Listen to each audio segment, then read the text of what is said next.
SNES. I love working on Super Nintendos.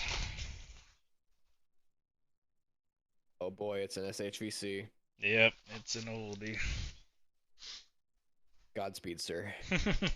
I pray that it's not chip failure for your Yeah, I sake. mean, I'm hoping there was some bad corrosion on it, so I'm hoping that that's what it was, like just a bad trace in that area by the caps. But I'm honestly though, I'm starting to wonder if the caps being bad, but the systems are still being used is part of the reasons that chips are failing. that could be. It's putting extra Like strain on what them. if like yeah, bad caps put extra strain on the fucking processor. Yeah.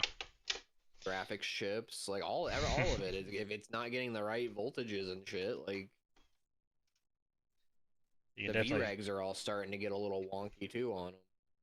you can tell this is an older shell. It's got one missing post, and there was another missing screw, so there might be another missing post. We'll see. We'll see how much is broken in here. That's another thing I need to find a file for is screw posts that I could glue into place. Yeah, just one, I guess. That one. Well, that one's chipped a little bit. I think that's okay.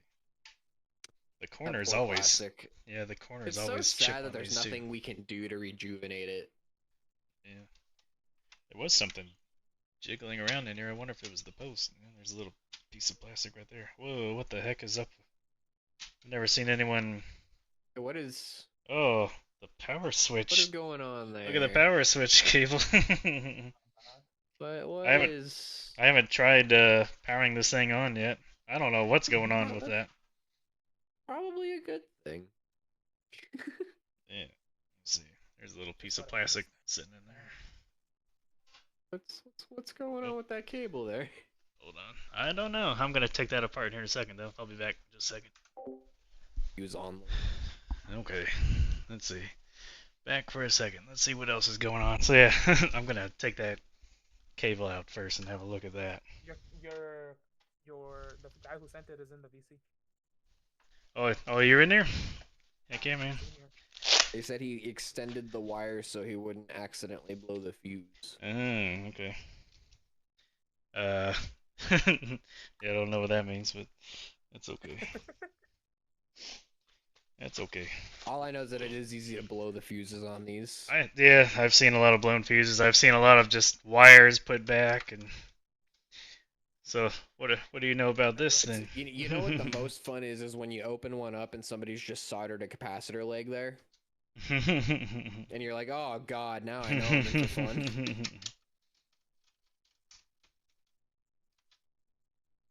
Okay.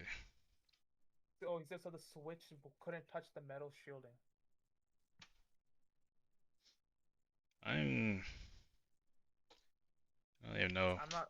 Hold on. I know nothing. Yeah. It's turning off. Like that's the reason why it's here because it Well, I mean, turns off. granted, if you had a game, as long as you can log on to, like, you can just make a quick guest account on the PlayStation and install the game. I've done that. Yeah, I just don't. I'll see. I don't know what the games they play are. Like it depends. Like he said he doesn't remember a majority of the information that they gave. But the thing What I'm he saying is, told if you had a disc, you could install a game on there real quick. yeah, I should probably pick up some games. I use Spider-Man 2. It's actually a really good test Yeah, disc. I heard that's good. Is that completely The, offline? yeah, I don't have to do. I mean, I sign on, like, I could hook it up to the internet, but I don't even make an account. I just use the PlayStation. Yeah, You yeah, don't have to make an account to use a PS5. yeah. I know what you mean. So I turn it on and I get to the home screen, I install the game, and then the opening mission of Spider-Man 2 is great because it has a pretty decently long cinematic. And then Mm-hmm. it also the opening mission is like trying to show you, like, look at how fast we can load areas and all these graphic shit that we're doing because we have SSD loading now and shit. So like it's a really good, like, overall, like, hardware test. I feel it's pushing the graphics, it's pushing the processing, it's pushing the SSD. And so if there's an error, it'll probably crop up. Yeah, I'll see what I have. Um, There are but other good ones too, though. Like GTA 5 remains a great testing game.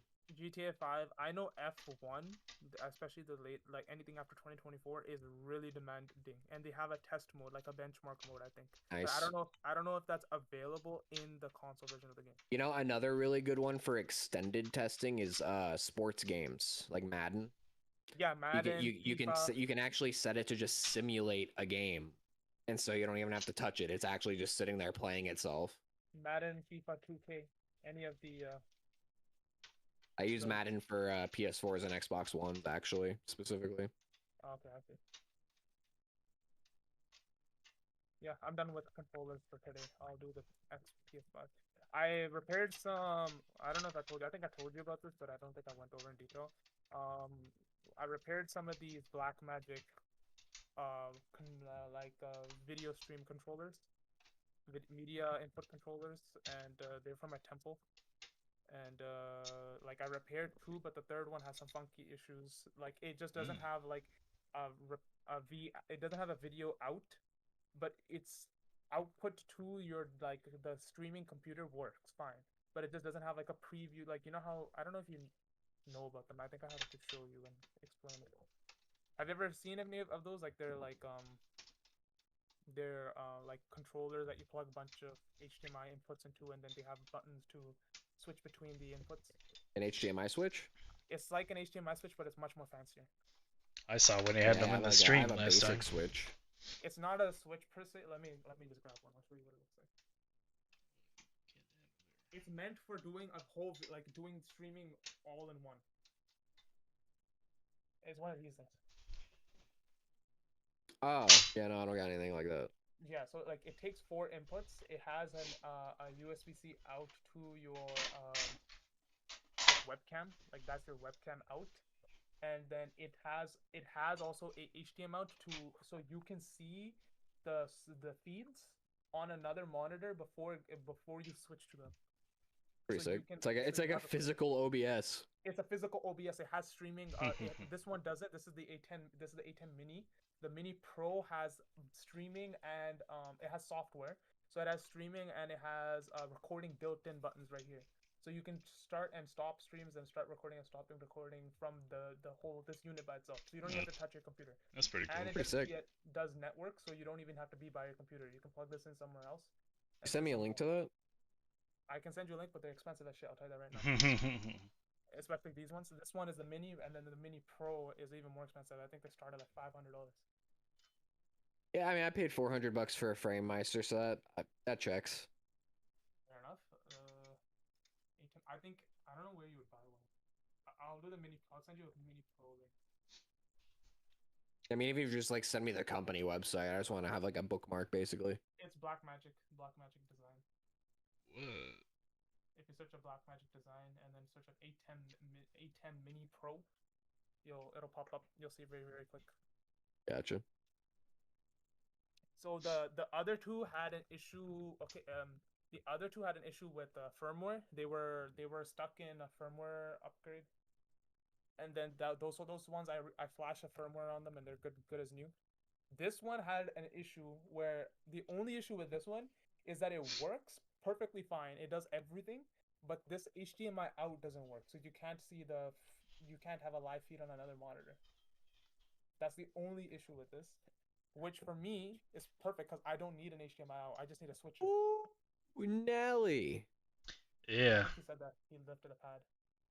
Well, there's also all that corrosion. It's the corrosion going on here, man.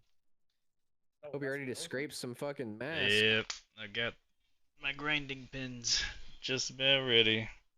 These Super Nintendos, man. Oh. Really, really get eaten away that bad? Yeah, the caps. Yeah, the caps leak, and yep, they're 90s caps, and so they're notorious for this type of shit.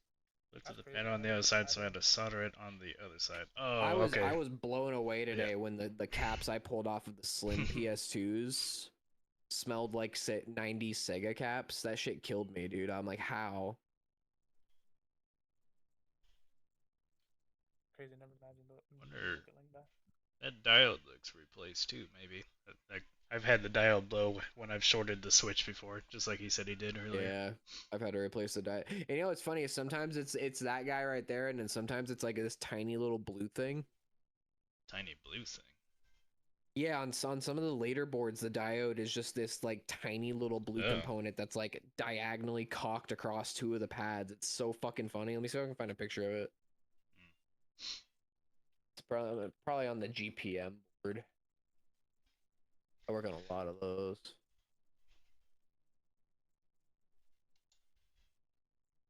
I got 2 controllers that can spick and span. I got 4 Or more no, left. maybe not on the. Yeah, but the RGB board. I also work on RGB.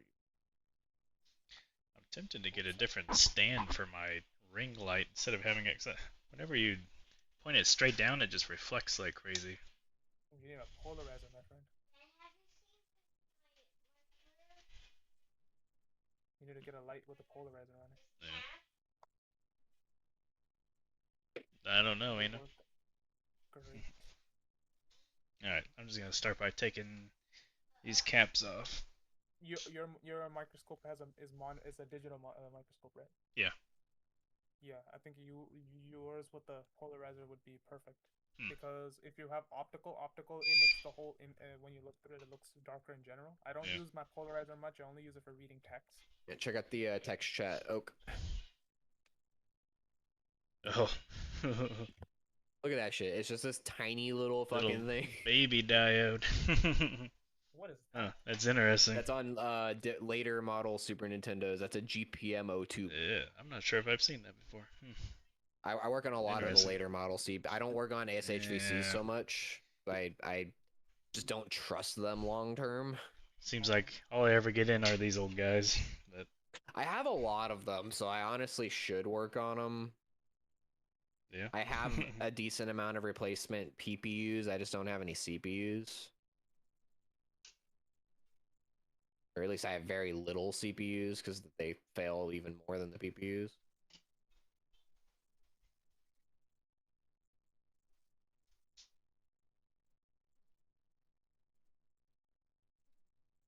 You know what's funny is you go to the one chip board and it doesn't even fucking have a diode there.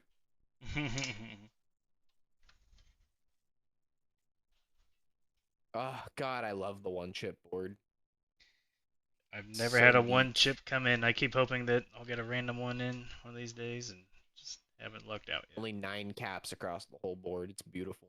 Get off of there. I have worked on, I think, 3 or 4 one chips. I actually have 2 one chip boards at work at the moment that are in need of APU chips. If you ever want to work on a one chip, you could always grab a junior. Technically, those are one chips. Oh, are they? Yeah, I've never had a Yeah, junior come in either. Every junior is a one chip inside. Just a slightly different board layout. I'm just gonna actually I gotta test this PS5. And a lot of people actually don't know that yet. So you can get juniors more affordably than you could get a normal one chip. At least sometimes. There are a lot of sellers know what they have, unfortunately, but if you're ever trying to get your hands on a one chip a little easier, it's one way to do it. Yeah. Although sadly the APU chips are starting to die, so they're not as like invincible as we once thought. The APU chips dying is actually almost worse than the CPU and PPUs dying because the APU chips only exist on the final model normal Super Nintendo, the one chips, and the juniors.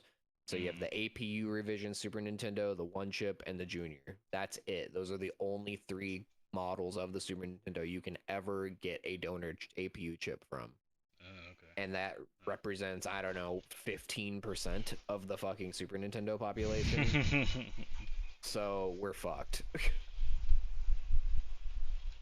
If those chips fail as much as like my experience leads me to believe they're starting to fail, like it's gonna be a bloodbath. I've seen 3 of them already with failed APU chips, and that's considering how few of those model Super Nintendo revisions I see. That's a big number. Yeah. I stand very much corrected. I think. Yeah. Wait, About what? about the dust. I think it is dust. So like that is pretty dusty. Like if you look from here, but like that's just like the camera catching like the dust on like the lip. It's not actually that dusty. But if you look from here, I mean, that looks like a mint. Like that does not look dusty at all, right? Yeah, from that angle it looks better. But then if you look from here, that's just like the dust there. But I want to look smells like a smoker's console. Lovely. Not a. Sounds like a. Smells like vape smoke, not cigarette smoke. If that Oh makes man, sense. Cap, get off there. There we go. Okay, I think I was very much correct. Yeah, that's all dusty Ah, in the power supply. those poor fucking traces, man. This guy got very lucky. He's only gonna have to spend a very little spend. I gave him a crazy good deal on the Alright. cleaning and respread. I was trying to be gentle. No more being gentle. We're going for Blues Fire's method here. I actually grip from the top of the cap. I stab into the center of it with one of the jaws and then Really? grab the side and twist Oh. from like I like to do a downward pushing motion as I twist. It really helps. It's like if you push one of the tips of the jaw into the center of the cap and then grip the edge of the can, you can push down slightly and twist and it breaks them off really. Huh. Yeah. It's my go-to. It actually particularly helps if you're dealing with large SMD caps that you can't get the jaws around like the way you're doing. I used to do it the way you're doing until I started having to deal with bigger caps. So I had to just be like, fuck it, I'm gonna try stabbing it and gripping it from the side and see if that works. And it worked so well that I've just never looked back.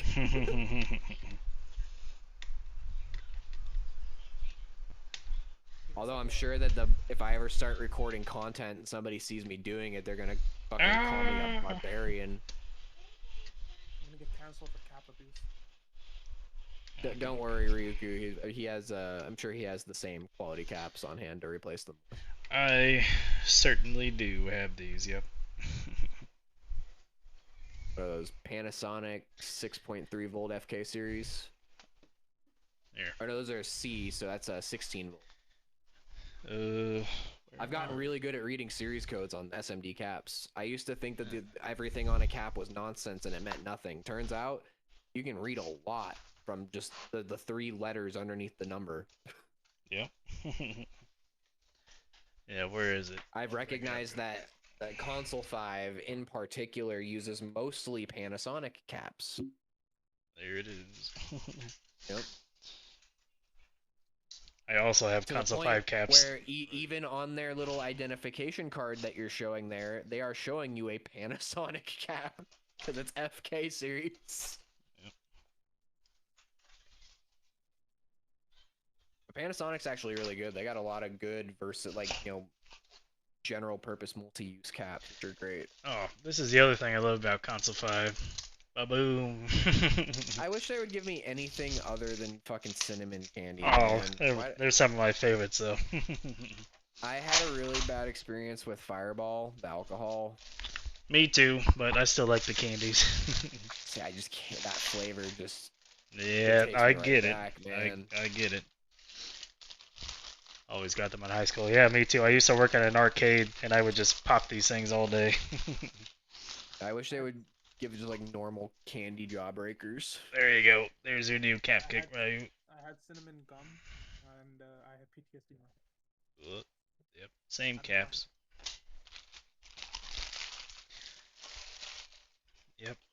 I'm excited to see these traces get cleaned up. I'm always really Oh, yeah. satisfied by Mascot getting removed. Yep. Give me a sec while I open this. Okay. Back to this. Yeah, actually, speaking about the way I remove SMD caps, Oak, that's the reason I was able to smell the caps from the PS2 today. It's like because I puncture them. Oh, okay. Bleh. The goal is Which, not to yeah, smell on them. on one hand, it's not a great smell, but on the other hand, it told me a lot about those caps because caps don't get that smell until they start degrading. Yeah. That musky, fishy smell. You can bust open a fresh cap, and it'll have like a slight tinge of that odor. It won't be bad. But if a cap is old and going bad, it will have that extremely fishy odor. And I wouldn't have known that unless I punctured those caps, that those caps actually needed to be replaced. It wasn't just me being preemptive. Those caps were fucking bad. Yep. Even if they still worked, they were not good shape. We're trying to get management to understand that shit right now. We had my boss had a meeting with our new like HR rep person, and they're trying to find ways to like get me to get more shit out, right? And so she's like, can't he like just replace capacitors that are bad? And I told my boss, I was like, here's what you tell her. First of all, in order to test all of the capacitors individually to remove the ones that are just bad, I have to remove them anyway. So why the fuck would I not just replace them when I have replacements on hand? Second of all, these things are 20 plus years old. They're bad. Yeah. Like, let's just be honest with ourselves. They're bad. They need to be replaced.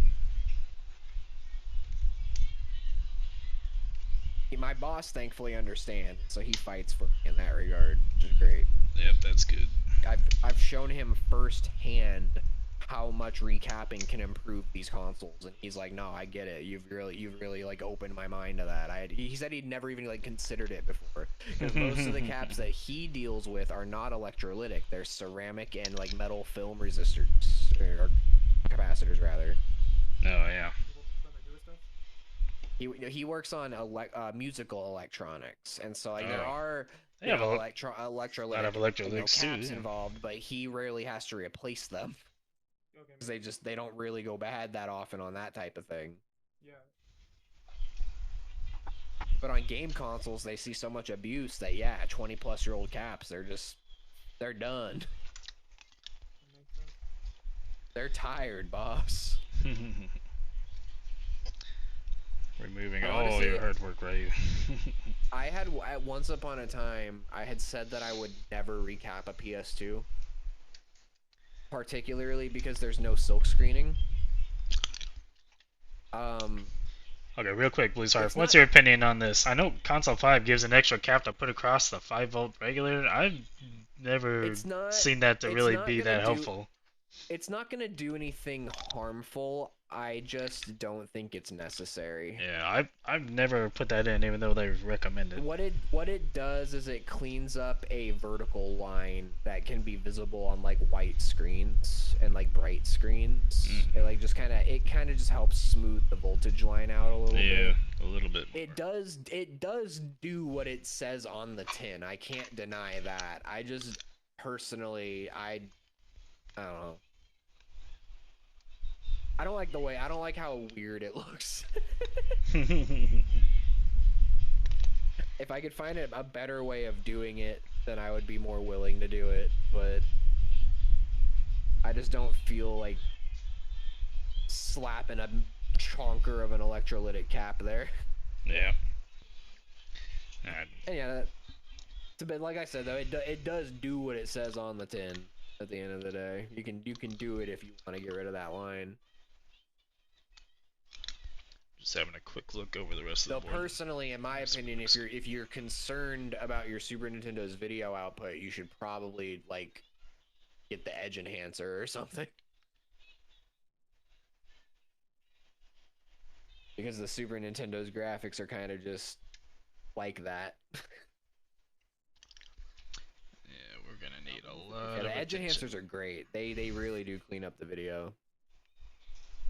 Even like the open source one is really good. Voltar's one is crazy. It's really, that one's insane, but it's also very expensive. Closed source, which makes me sad.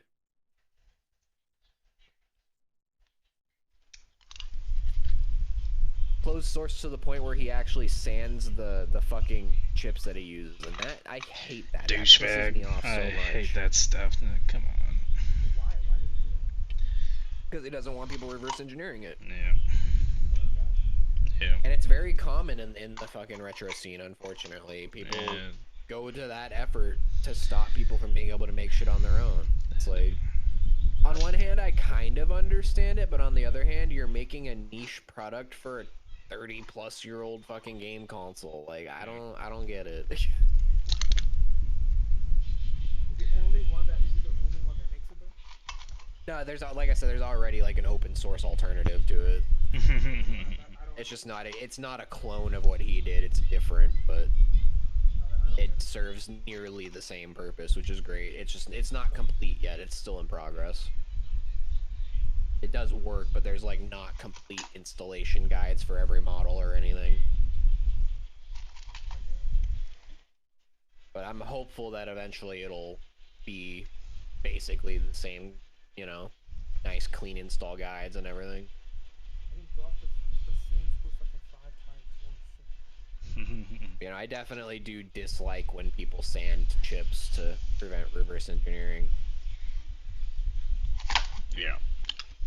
Douchebag move. I, In this scene, at least. I see wholesaler distributors do that a lot. I like I see it especially for some reason mobile centrics. They love to do it on the dual sense battery replacements. It doesn't make any sense. That's crazy. Because they're genuine batteries. They're obviously genuine batteries, but they scrape off Sony off of the thing. I don't understand why. I That's don't know what, ridiculous. I don't understand what the purpose is. What the fuck? I have a replacement, and you know what they ship the batteries in? Wait, let me show you. It's actually so fun. This is how they send the batteries. This little box? Optical. Oh my god! I've gotten lasers in that box. That's fucking yeah. funny.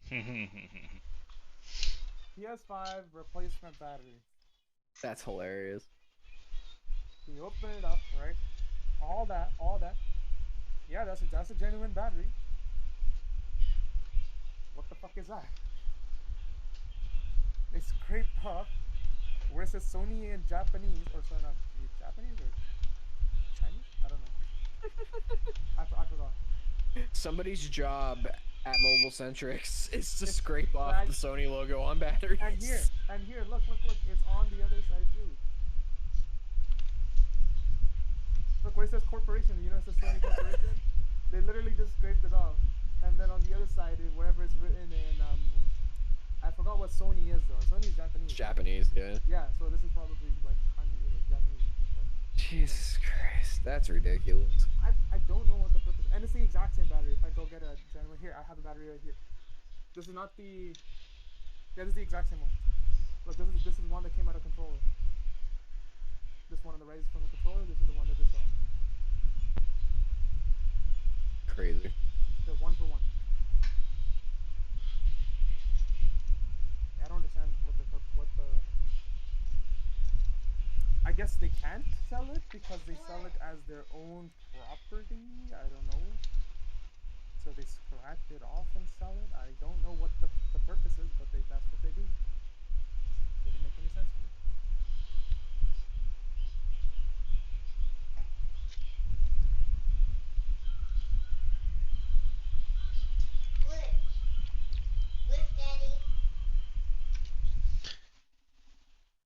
Oh yeah.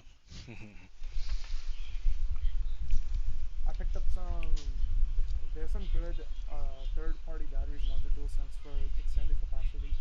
If anyone ends up needing them. I haven't had to replace a PS5 controller battery yet. Actually, no, that's a lie. I have one bad one. There's this brand, this one. They're specifically out of the States, so you'll get it for cheaper, I think. They make it's like 50% almost more capacity than the normal DualSense battery. They're soft pouch batteries. Have you actually tested that though? They're tested by Metal Plastic Electronics. I know I've definitely been lied to a lot with batteries. I have a tester. He built his own tester to test out the DualSense specifically, and he also tears them down to make sure that the protection circuitry is legit. Good. But I got a load tester specifically because I was tired of being lied to. This one is specifically a soft pouch. This is a soft pouch battery, so it's the design is like fundamentally different. But yeah, it's 2,400 milliamp hours instead of the 1,560 or the 1,300 that they normally come with.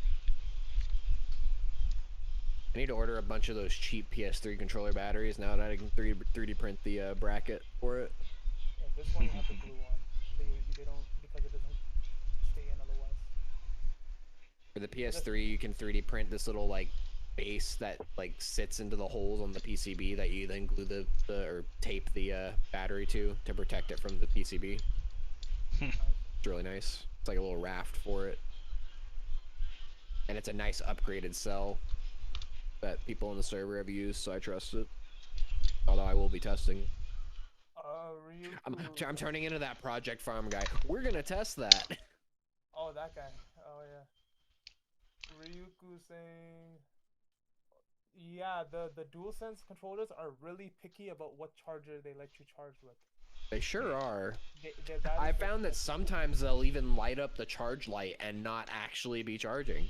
Yeah, they do that. I've seen that. I've tested them with like I have a PD charger that I use to just charge things, like a 45-watt laptop charger, and it charges like anything with a PD controller will work. But for some reason, it won't, like the DualSense controller won't take power properly from it sometimes, and sometimes it will. Yeah, I don't know what it is. Like I've thought that I had a dead PMIC or like a bad like battery or something, but then I plugged it into a different charger and let it charge up, and it was fine. So I'm like, okay. It's their USB-C port. It's not standard. It's a non-standard USB-C port.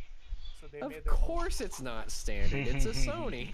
And also the revisions have two different ports. They're not the same. So if you do a port replacement, you can't use the 010 and 020 boards port on a 030 to 0. God, don't even put that fucking bad juju on me. I don't even want to think about the day that I have to start replacing USB-C ports on controllers. Yeah. Trust me, I had a long, lengthy discussion with. Doing it on switches is annoying enough. Yeah. Yeah, I've had a long, lengthy discussion with someone regarding it. So there's two different ports. If you order any replacements, you'll see one has a plastic backing to where the pins are, and one doesn't. One just has the pins coming straight out the back. So Yeah, I've actually seen that. Yeah, so that's how you know. I think the one with the plastic is the newer one, and the one without it is the older one. I fucking hate USB-C. I really can't lie. Like, I just don't like it. It's for all around, I don't like it. It's 10,000 fucking standards mass. I don't think people understand just how many fucking pins USB-C actually has in most cases. Like, and that's excluding Thunderbolt. We're not even talking about Thunderbolt. Yeah, stuff. like just basic USB-C. Yeah. And it can vary too. It can have anywhere from 2 to like fucking 12 pins. Like, it's crazy. Yeah, and when I talk to people about HDMI ports, they get surprised hearing that they have 19 pins. Yeah, my boss was shocked when I showed him under the microscope how many pins it had. He was like, "Oh my god, what is that?" I was like, "That's an HDMI port." My parents see me work on it sometimes. They're like, "How the hell do you know what the hell you're doing?" They can't even. They see me work under the microscope. You can't tell between USB-C to USB. Yeah, that's like beyond my repair related woes with USB-C. That's my biggest problem, is that USB-C was touted as this solution. It was going to be one size fits all cable for all purposes, and then they went and made 10,000 different USB-C standards that not all of the cables are compatible with. So now it's just this clusterfuck of like, yeah, everything has the same port, but you can't tell what cables are fucking which because none of them are labeled and all of them do different things. Even though they have the same port. That was why we had different standards, is because different ports did different things. And it was easy to differentiate them when they were different. But everybody went, no, I want one cable that I can plug into everything. And so now we have this fucking clusterfuck of a problem that nobody wants to solve. And people are confused why. Can you tell I'm salty about it?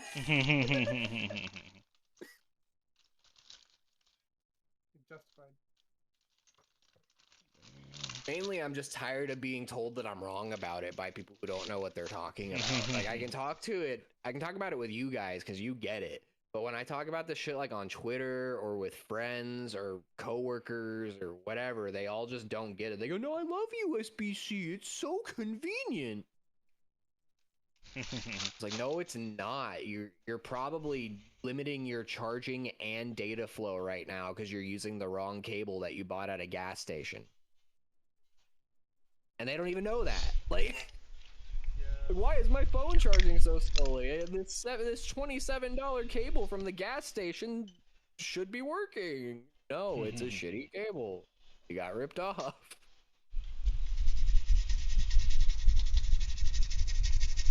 And that's like, it just gets exacerbated by the fucking USB-C problem at that point too, because like it used to be like, yeah, the gas station cable sucked, but at least it was all of every micro USB cable did the same thing. Yeah.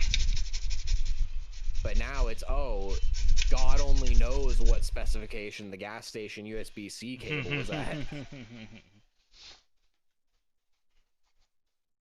Me talking to my therapist is like, the gas station USB-C cable isn't real, it can't hurt you. And meanwhile, the gas station USB-C cable. Okay, so it's not bad, but it's not. Alright. It just could. USB-C could have been executed so much better. Like literally, even just putting like clear labeling on the cable ends would have made the whole thing so much better. But we couldn't even do that. Like, why couldn't we do the same thing that we did with USB normal USB-A ports with the color and Right? Like that. Even that would have worked great. But for some reason, we decided that no, we're just gonna make them all look exactly the same all the time. I mean, this is how the power supply works. If you're really lucky, you'll get a manufacturer that'll like put it on the cable jacket, like the specifications of it. But that's so rare. Well, it doesn't look clean. It doesn't look sleek and modern to have text on the cable jacket. Everything needs to be flat and modern and sleek. It's the future. What do you think? God forbid you have information about your product. Yeah, what do you think about this PSU? I'd be very surprised if this much justice is causing. Oh my, that's pretty dusty. But it's like, dude, the air can still flow. It's not the worst that I've ever seen. But I mean, I don't know. I'd say that plus a bad enough dry spot. But it's the power supply shutdown for sure, because it every time you boot it up after the unexpected shutdown, it would give the impacted shutdown. Right. So it's the power supply is tripping by itself. So I'm guessing it's the power supply. The camera definitely makes it look worse, but I can clearly see like there is enough space for air to get in. But I think this is probably the most obvious thing. It's especially since it's more pushed in. I mean, that's how it looks. That's how the. That's definitely rusty, but it's not terrible. Right? So. The base also is not that dusty. So I'd be very surprised if this is the only dust.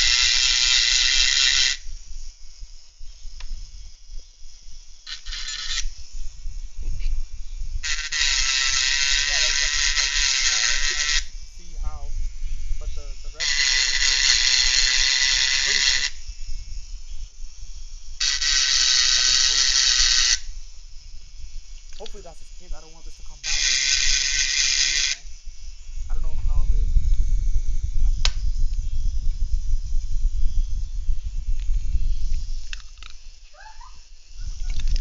So far, surprisingly, all the copper down below looks fine. Just the silk screen was This beat is up. sick.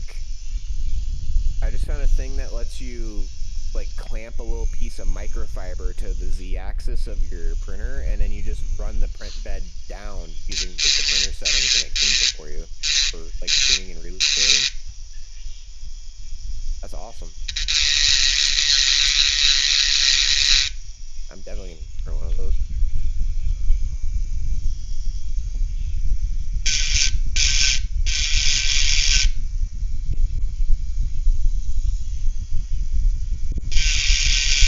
Ooh, I found a little platform for repairing Joy-Cons. Like working board thing.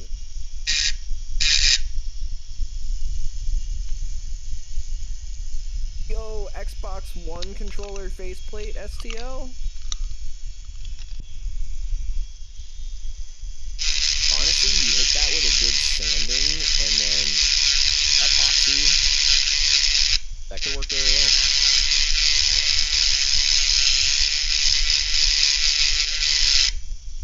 Yeah, there's a file for it.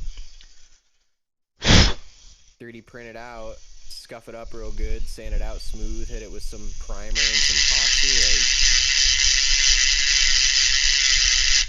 pretty durable. Especially if you're printing it out of something like ASA.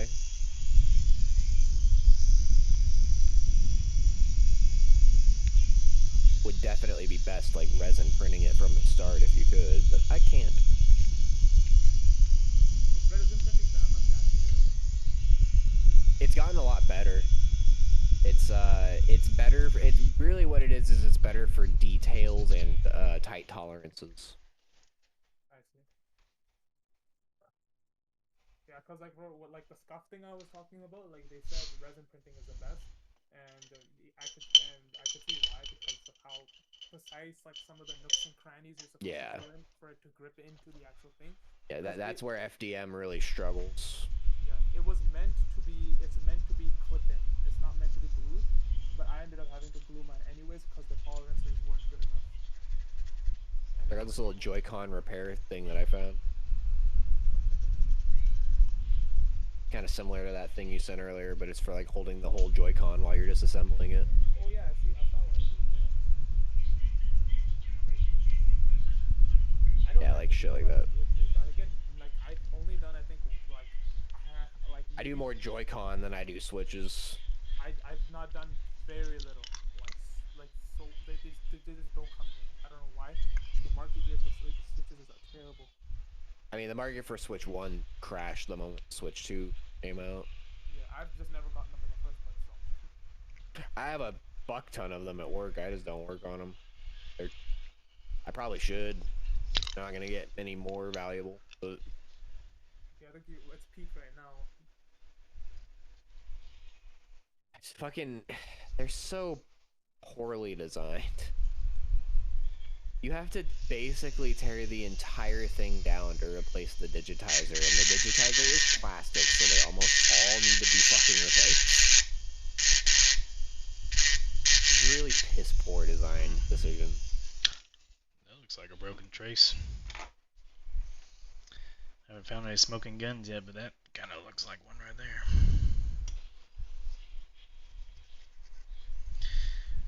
Yeah, that definitely is disconnected. Yeah.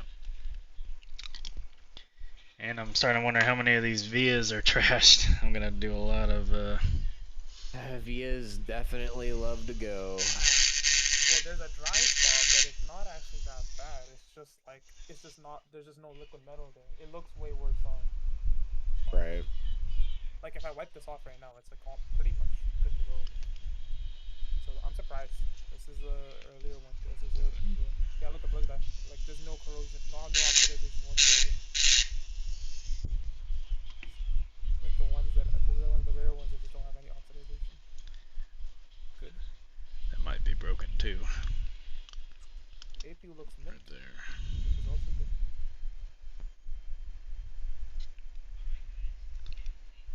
Yep, mint APU.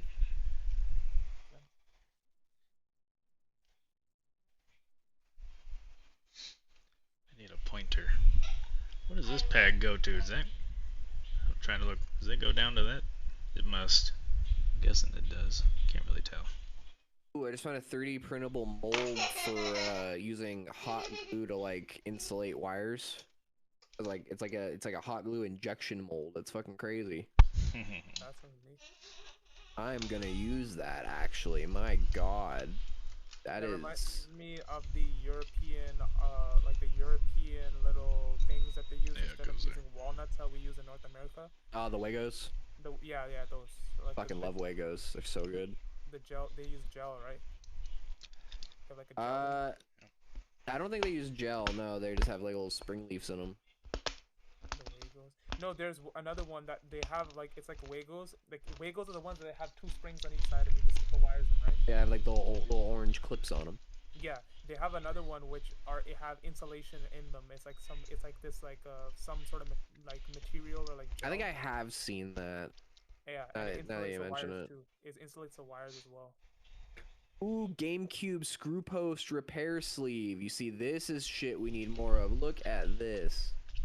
That's beautiful. It just goes around the broken screw post to like hold it together when it's cracked. Like, that's awesome.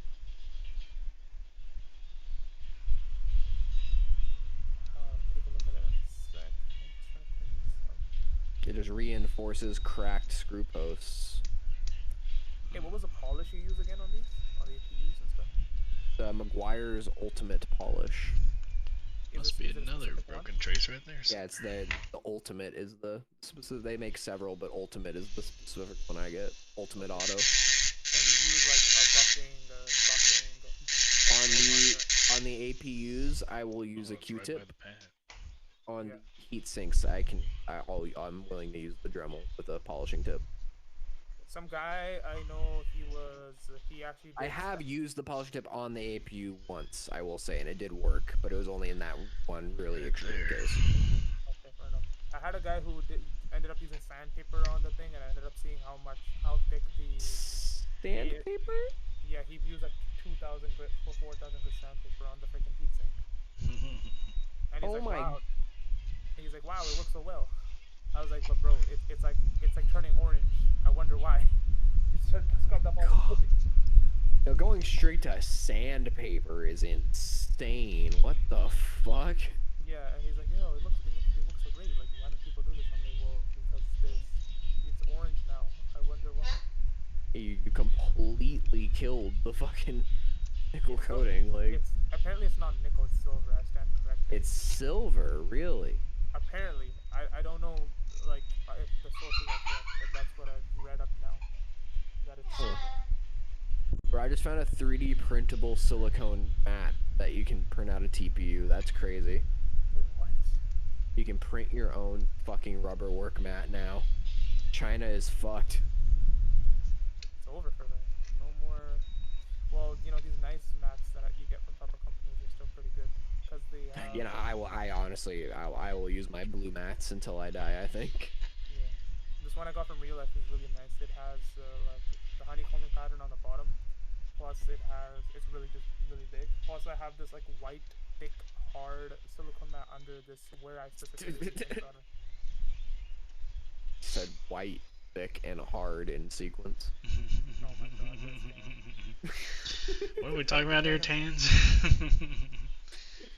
I'm out here. He said thick. Yeah. I found 3 broken traces for sure so far. Couldn't help yourself. I don't know how many of these vias are bad. I really couldn't. Fair enough. Yeah, for sure. There's a break. There's a break. Dude, there's is this a break. DIY fuck? Oh, no, okay, it's just a replacement end cap for the battery. I thought this was like a DIY fucking Milwaukee battery thing. That was gonna be sick. But so actually, that part breaks so often that I'm happy to have a file for that. That's great. Milwaukee batteries have gone to shit. Apparently they broke the encryption on the batteries, or something, did they? I saw somebody had found out like a way to like reset them. Yeah, like they found out how to get into the BMS. Yeah. Which is pretty surprising. That'd be a pretty big breakthrough. There's only a couple people I know. There's one guy who makes the tool for the laptop batteries, and it's because he used to work at where they manufactured like the BMSs or the batteries for laptops, so he had all the keys. And his tool was the only one in the market for years. But now slowly people, I think if you know, what's his name, is it Black Horse? Black Horse Repairs? Not familiar. I don't remember his name. People know him pretty well. Whatever, he built an open source battery analyzer as well, because they were able to crack the encryption on the laptop batteries, because the laptop batteries are locked by default. You can't mess with the firmware. And if your laptop, if the BMS decides to lock your battery, or the battery's toast, you can't really unlock it through traditional means. You have to replace it. And so, that's one of the things that got discovered about the power tool batteries, was that if they reached a but I can save a lot of money printing those. So. Yep. I just ordered a 0.2 millimeter nozzle because I think it'll make printing battery covers easier. Been having a lot of struggle getting strong battery covers. Probably depends on the plastic too. It needs to be flexible enough I'm using with the clip. But I'm thinking that some 95A TPU would actually be best because it's stiff but still has good flex. Yeah, that could be. The only thing I've ever printed with was PLA. That's pretty much all that my old Creality I CR10 could actually do. have done almost exclusively PETG. Yeah. I use PLA for supports. Okay. I don't know. For me, I've done a lot of reading, and from what I understand, PETG is like the good all-rounder for functional parts. PLA is better for decorative, particularly because PLA is actually partially biodegradable. Yeah, it's like it's made from like corn. What? Yeah, it's polylactic acid. Did not know that. Yeah, polylactic acid is the most popular eco-friendly 3D printing filament derived from renewable resources like cornstarch or sugarcane. That's good. Yeah, it does. I mean, it still takes a long time to break down, but like it's one of the harmful. better plastics that you could choose to use for like if you want it to, degrade. That's kind of the thing for me is I'm doing functional parts, so the goal's kind of to never degrade. Makes sense. There you go, nice and pretty. Yeah. When you want It's a actually technically bridge, a you type can't. of polyester. Nice and pretty. I just wanted to make a little bridge. It's such a small gap. I was like, I'll just bridge that one. When you want to bridge something, you can't do it. At least that's my experience. Alright, I'll put a little wire in. Here we go. So Wikipedia says PLA is compostable. Rates vary with the particular isomer. As illustrated by its use in medicine, PLA degrades mainly by hydrolysis. The degradation product is inoculous lactic acid. In the body, full degradation requires 6 months to 2 years. The degradation in seawater is also of interest. As a result, it degrades poorly in landfills and in household composts, but is effectively digested in hotter industrial composts, usually degrading best at temperatures over 60 C. So yeah, it's not like, super eco-friendly, but compared to a lot of plastics, it's quite better.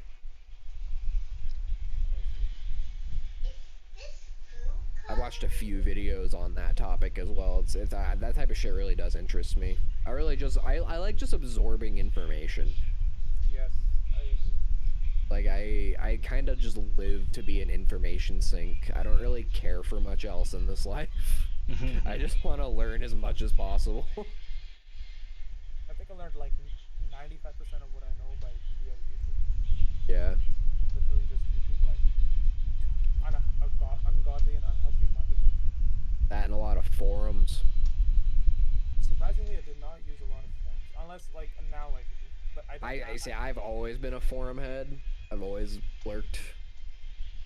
I've never been in a lot of forums.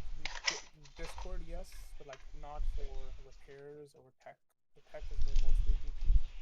Yeah, if you join enough repair forums, sites, groups, you'll find me. I'm in a lot of them. I wouldn't. I don't always have an account, but a lot of the time I do. But if I don't, I'm probably lurking.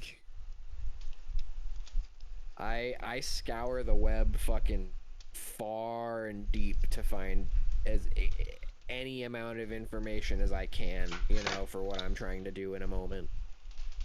And there have been times where I found some fucking obscure forum post from 20, 30 years ago, and it saves my ass. Because it's the only example of somebody figuring out what I needed on the entire internet. And then it just becomes like a normal part of my repair repertoire, and I can help share it forward. That's the best thing about the public forums is people are always willing to share. Not always, but they should be. More than others. I firmly believe that all information should be free. That's like a very deep personal belief of mine. Fair enough. That's why anything that I make or, you know, like strategies that I come up with, like I'm completely willing to just give You going to away, bed, you know, like I don't, it's What are you information, it doing? should be free.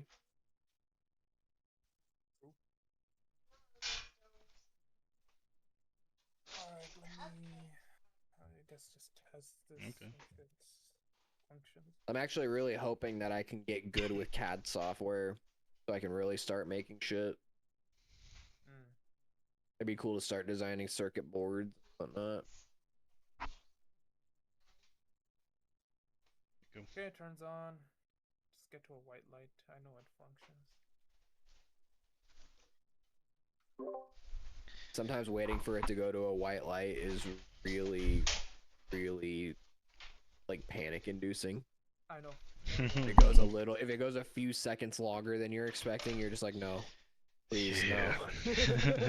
I do not want to take this back apart again. Yeah. I do not want to deal with an APU problem. You're hoping it doesn't like flash a blue and then turn it off right away again. Or just sit on blue forever. Oh yeah, if At least it's on blue and that's a forever, yeah. PS4 problem that I dealt with a lot. That's a PS5 problem too. It's not a common PS5 problem, but PS5 if you have forever blue letter death, then it's not easy to turn off. Like you have to unplug it for it to turn off. Then it's APU reball needed. Ugh. It's almost always APU reroll. Almost always. Yeah, that's one of the reasons I've stopped doing PS4s. Is like it was always either blue lights of death or fucking RAM problems or fucking some other random fucking error code that there's no information on the internet. Got tired of it. It's probably a lot better now with all the UART tools available, but like back when I was trying to do it, it was like I don't fucking know what I'm doing. I can't sit here and try to decipher this bullshit code system that Sony created. It's much better now for sure. People did a good job with this contour. Sick. Yeah, I need to get onto the PS4s again at some point. There's a lot of them, so I think that'll be a pretty good time. maybe after I fuck up my stores with PS2s. Yeah, we'll do that. Very clean. I have another one of these tracer. modules. Thanks. I don't know if I should just reball it as well. I reballed this one because I'm gonna use it, but I have another one of these Wi-Fi modules. I'm wondering if I should just reball it now so it's plug and play when I have to use it. Because I think they'd use I don't know. I can't tell if this is leaded or unleaded. Also, the module looks dented. Yeah, it has dents in it. Y'all ever see this on a brand new module? Not on a brand new one, no. But obviously these are donors. You can't really get these brand new for the fucking proprietary. Let's see if I can get really close. No, I can't get that close. None of these are gonna just let me do a tiny blob. Like that's such a thin gap right there. That should be able to jump that, I would think. This is quote unquote brand new. I always just use thin jumper wires. Yeah. I tend to just like lay along the entire damaged area, so I can just be very confident, you know. I never like having to fucking go back in and redo shit, so I do a lot of extra shit to avoid it. Me either. This one I'm gonna have to pay attention to a little bit because, well, yeah, I might do a longer wire on this one since it's right at the pad. Yeah, when I put the cap on, I'll have to make sure it's connected You still. know what I would do is, if you can, if you have some thin jumper wire, send it the via, and then solder it on. You know? All the way to the via? Maybe I'm looking at a different spot. What are you looking at right now? It's I mean, it's not like it's super long, but yeah, from there to there. Oh yeah, see, I was looking up at the via on the one you already fixed, so I was concerned about that via up top. I fixed that one. That one seems okay. The trace is fine there, but the via.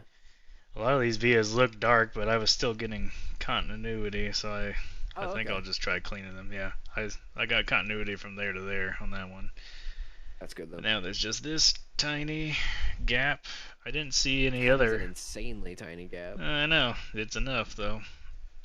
Yeah, I'll just think I'll get a slightly longer wire to wrap around a little bit so that when I put the cap on, I can kind of tack it onto the end over there. Make sure it's soldered. What do I want to use? Apparently this is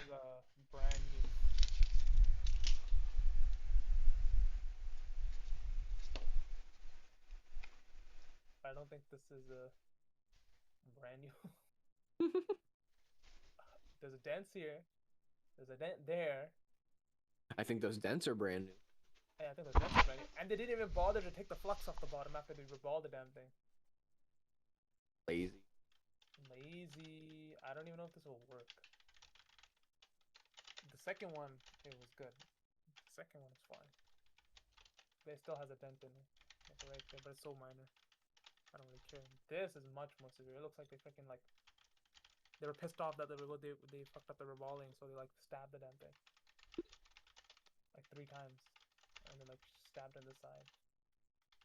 Does this look like leaded solder balls to you? I can't tell. Or do I have to clean the flux off? Can you zoom in more? I think this is. Let me get my microscope. Actually, this is with my top-down camera. Like I can compare it to my leaded. So this is theirs, They're pretty dull. but like mine's do too. Let me get closer. Hold on. Looks more like it almost looks like a mixed solder. Yeah, like it's shiny here, but like this ball next to it is not shiny. And then this is mine. I don't know why mine looks so dull. I mean, yours are definitely shinier than theirs. Say that. I don't play around with the reballing.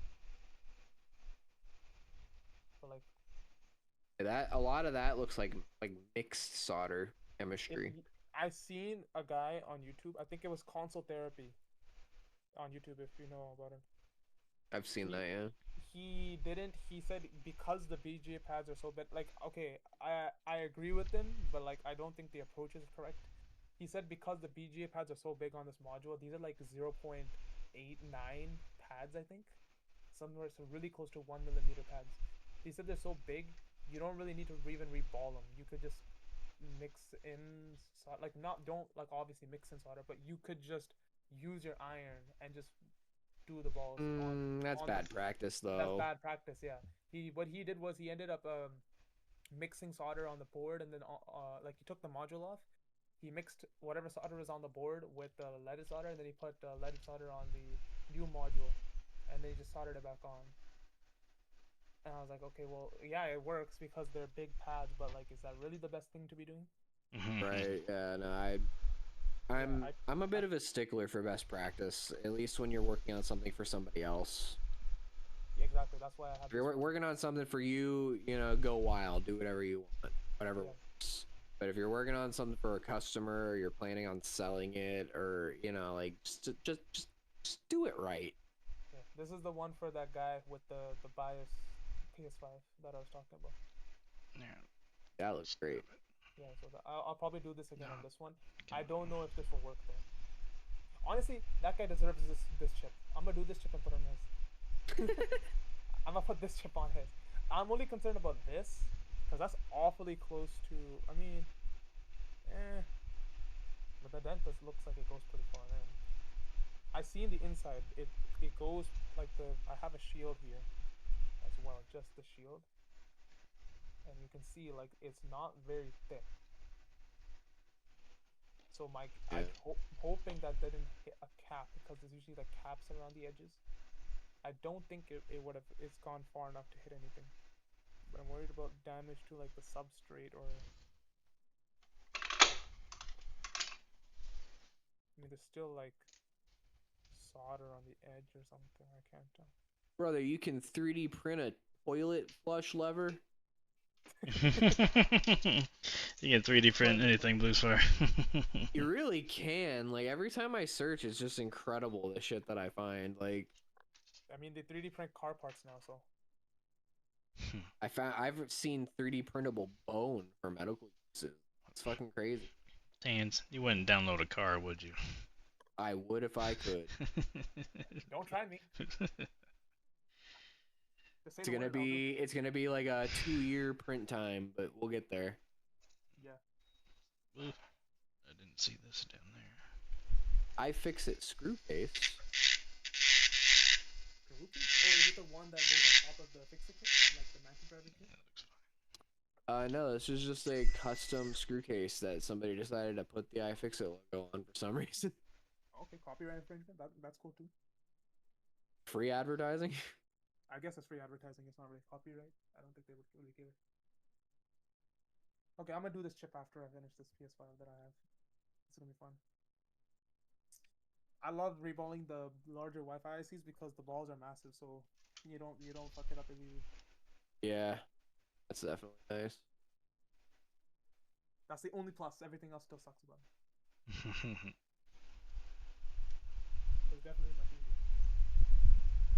Let me quickly put back this PS5. Fucking 50 screws. Yeah.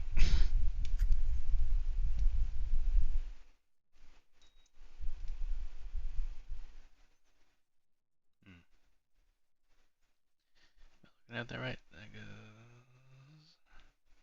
Oh, nope. I was looking at the wrong spot. Okay.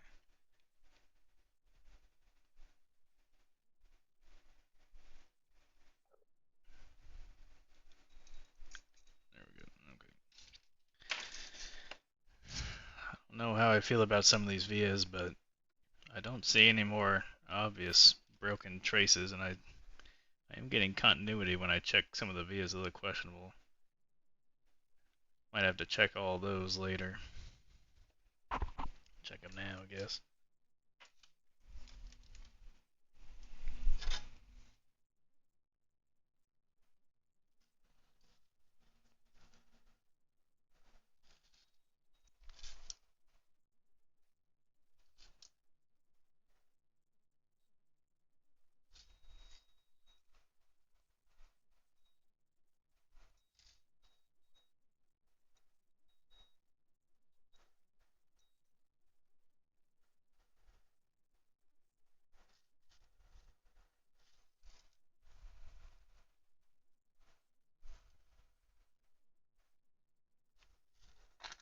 Yep.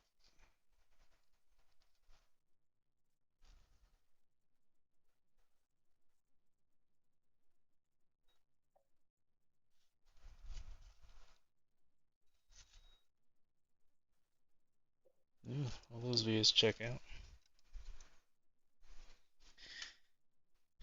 We might be good to start putting caps back on. Well, once I put some UV mask on these. I don't see any other obvious issues. You guys know about YCS? He's like a Chinese repair Yeah. guy. No, I don't think I've heard of him. You should watch his trace repair vids. He is insane. Oh yeah. He does it all on. He does a lot of. He does majority of their repair centers are iPhone repairs and phone repairs in general. Hmm. And you already know how small. He does like Yeah. trace repair on the CPUs themselves. Mm. Yeah, it's some crazy stuff that they do. And like he does now, he started doing like Mercedes keys. I see Northridge Fix doing those all the time. The Northridge Fix is like like an ass. He's an ass for it. Is better than this. I haven't watched him in a while. I was getting tired of him. But yeah, he does some good work though. I don't question his work. I just question the person he is. He's gotten really big for his own good, is what it is. He's gotten a Yeah. bit of an attitude. He does like have bit a of a ego. big head. Yeah. But I'm gonna do this IC now. That person didn't like us, I guess. Too cool. What was he? Cool monkey? Too cool for us. Ridge Fix fan. He's like, how dare they? I'm gonna go report him. Bro, 3D printable Nintendo Switch game card shell. That's awesome. Mm. How often would you need that? Have you seen any like bad shells? I guess that could happen. So it's less bad shells and more in the rare case that you need to open one up to like fix something. Mm. Usually, I mean, a lot of these modern ones are literally just a fucking chip on a like with pads on it, but Yeah. but some of them, some of the earlier ones have like some little packs and whatnot on there that you might be able to do something. Or if you need to like move the chip over to a new little mini PCB or whatever. Yeah. Alrighty, time to do this thingy.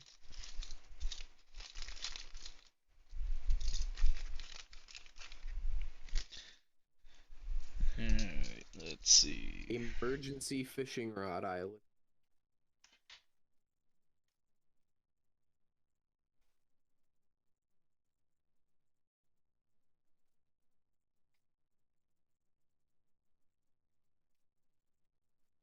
This flux is great. NG Chemicals. MG Chemicals Flux. Yep. I use their solder recommended by Bluesfire, which I've really liked it so far. I also still use that solder. Very good shit.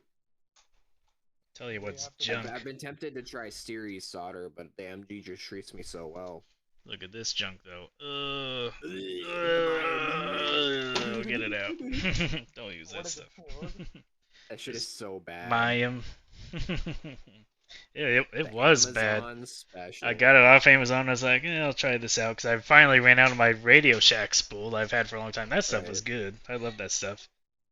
That Mayim solder made me think that I sucked at soldering for. Let's go to the description and see where he bought it from, because he Bird. links all of them. So I should be able to see. But I definitely swear by that stuff. A lot of people say like, you know, King Bo does the same shit or whatever, but I'm like, I don't know. I have a hard time believing it. I heard King Bull Flux is good. I'm sure it's fine. I just have a hard time believing it's as good as the Steery. I heard it's a really good tacky flux for reballing. But so is Steery. Yeah, so I don't know. Like Northwest Repair, I think he's always using King Bull Flux. For his Those like balls are so fucking tiny. Ooh. On your feed. No, they're massive. One sec. But I mean, just like when you're moving a bunch of them around like this. So it's like, it's just one of those things that I think about. Like, why are we connecting chips like this? Yeah, I don't understand. These are by the way, these are. Are sockets really that evil? Like, by the way, this is 0.76 balls. I mean, that's big for BGA standards, but still small as fuck. Of course, yeah. But you've obviously like we've all reballed much smaller, so. We sure have, yes. Still just begs the question of why we're fucking doing it like this. Yeah, no, I agree. It's gonna be quick. Alright, we're right back. I'm gonna get some food. Where are you at with yours, Oak? You've done all the trace repair? I think so. I found 3 broken traces for sure, fixed them. Now I'm putting some caps back on, and we'll see what happens. Is the caps the only thing it needs? And I was gonna pull a power switch from somewhere. It's interesting. I got a spare power switch that I had with all my SNES spare parts, and it was a smaller switch. That's weird. They must have used a couple different switch sizes in these. C62 2.2 mic. Must be this little guy. I'm gonna grab some food as well. I'm just gonna go out and grab something. I'll go in like after I do this check, but apparently McDonald's has a new meal or something, so my brother wants me to try that out. There you go. Always making me pay for it.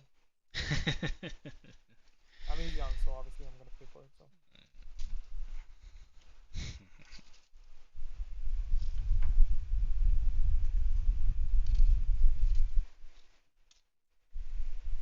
Man, I got midterms next week. But, I'm lucky. I only have like post for last term. I only have 3 midterms, but last term I had 6, so I guess I can't really complain. At least that means you're halfway there. Halfway through the session. Because Yeah. we're gonna have full amount of finals. So we're gonna have 6 finals. Dang. Yep. I don't miss those days. My first term had 7 midterms and 7 finals. Jeez. That's a lot. Yeah, and they're all all back to back. I think we had like 2 a day on some days. Gosh. It's a lot, a lot, a lot. Yes, please, sir. C 63 33 mic.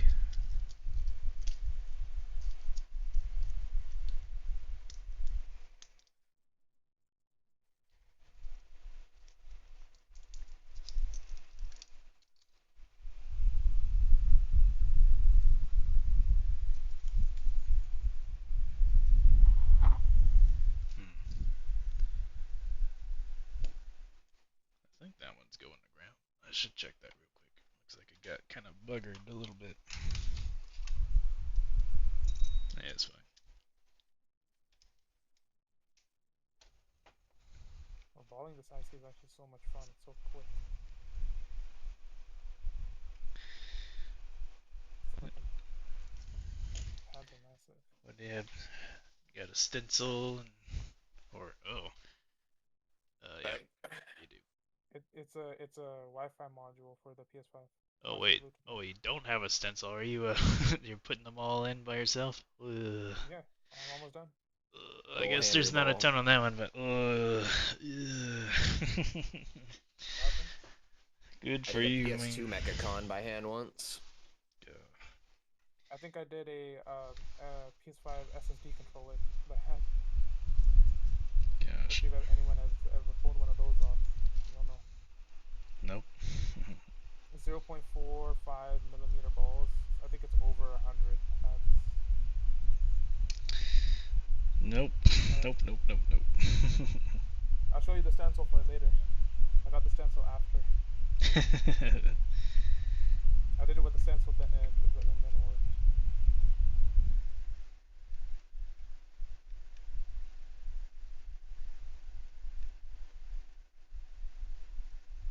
Did I use? I almost had the perfect amount of meat in the balls. I had 2 extra. You guys want to see a USB stand, a USB dock designed by somebody who has no idea what they're doing? Sure. Oh, are you talking about the one you made? No.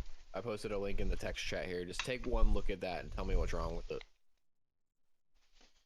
Oh, let me turn around and go look. Let's see. What do you see that's wrong with this? Well, let me look at it.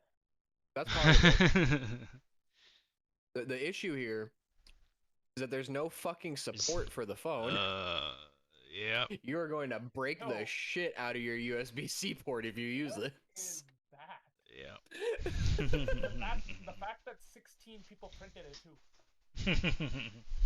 Like, it's just a USB cord poking out of a plastic block. It would have been so easy to put a little fucking backplate for the phone, and this would have been great. He's like using it. He says it's the when they said using, he gave it a 4 out of 5.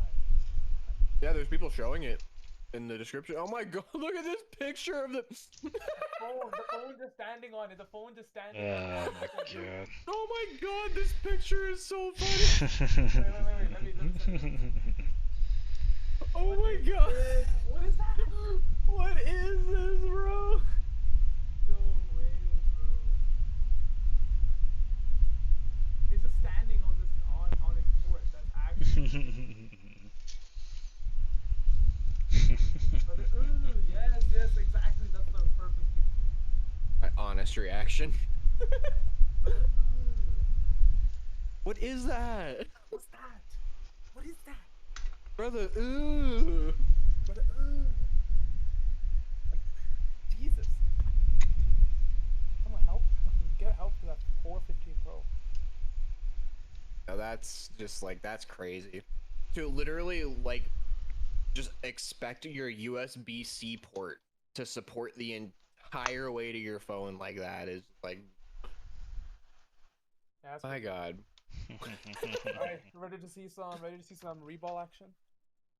Oh it. yeah. Melting some. Use really low airflow when you do that. Try not to blow them around. Yeah.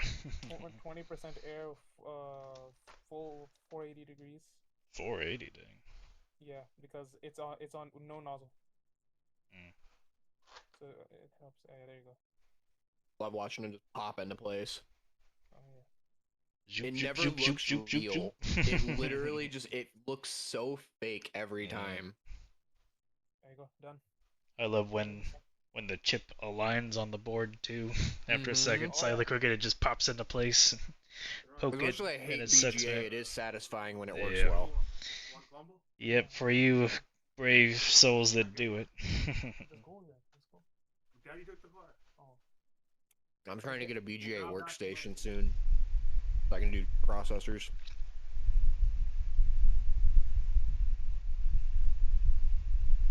My boss said if all goes well, we might be able to get it in like July.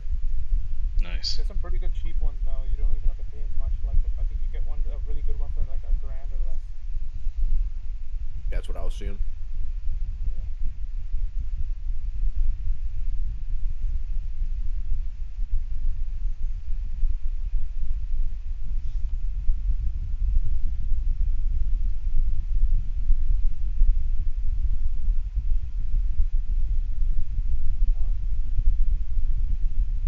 There you go. Done. Done.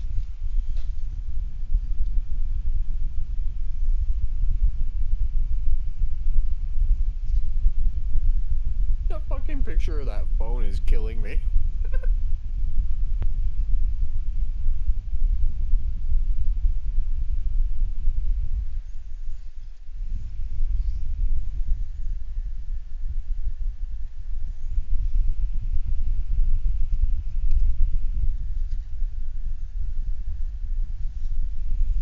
So the mint, so the nice, and the fresh. I think I didn't flux. I didn't do the like a flux run after on the other one I did, so that's why they don't look shiny. That That's flex what I- definitely helps with that. Yeah, so I did put some through some flux on and did it again. So yeah, it's looking good. Let me make sure I do that. Yeah, The heck? I got like clean up the flux. water droplets. There must be some condensation coming out in my UV mask. Ah, what the heck? Oh, my freaking chip just went flying. Where's gone? I apologize if you hear my brother. He's playing now. What is this? Oh, get out of there. There we go. So weird. It's gonna be real runny now. Oh, I don't like that. Guess it'll still work, but what the heck?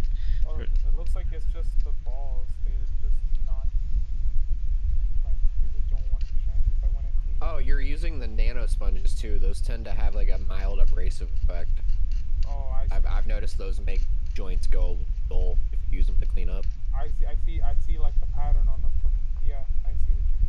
Yeah. Okay. They're an extremely fine abrasive. That's why they work so well. Yeah, I know. Fair enough. Let's play a few games.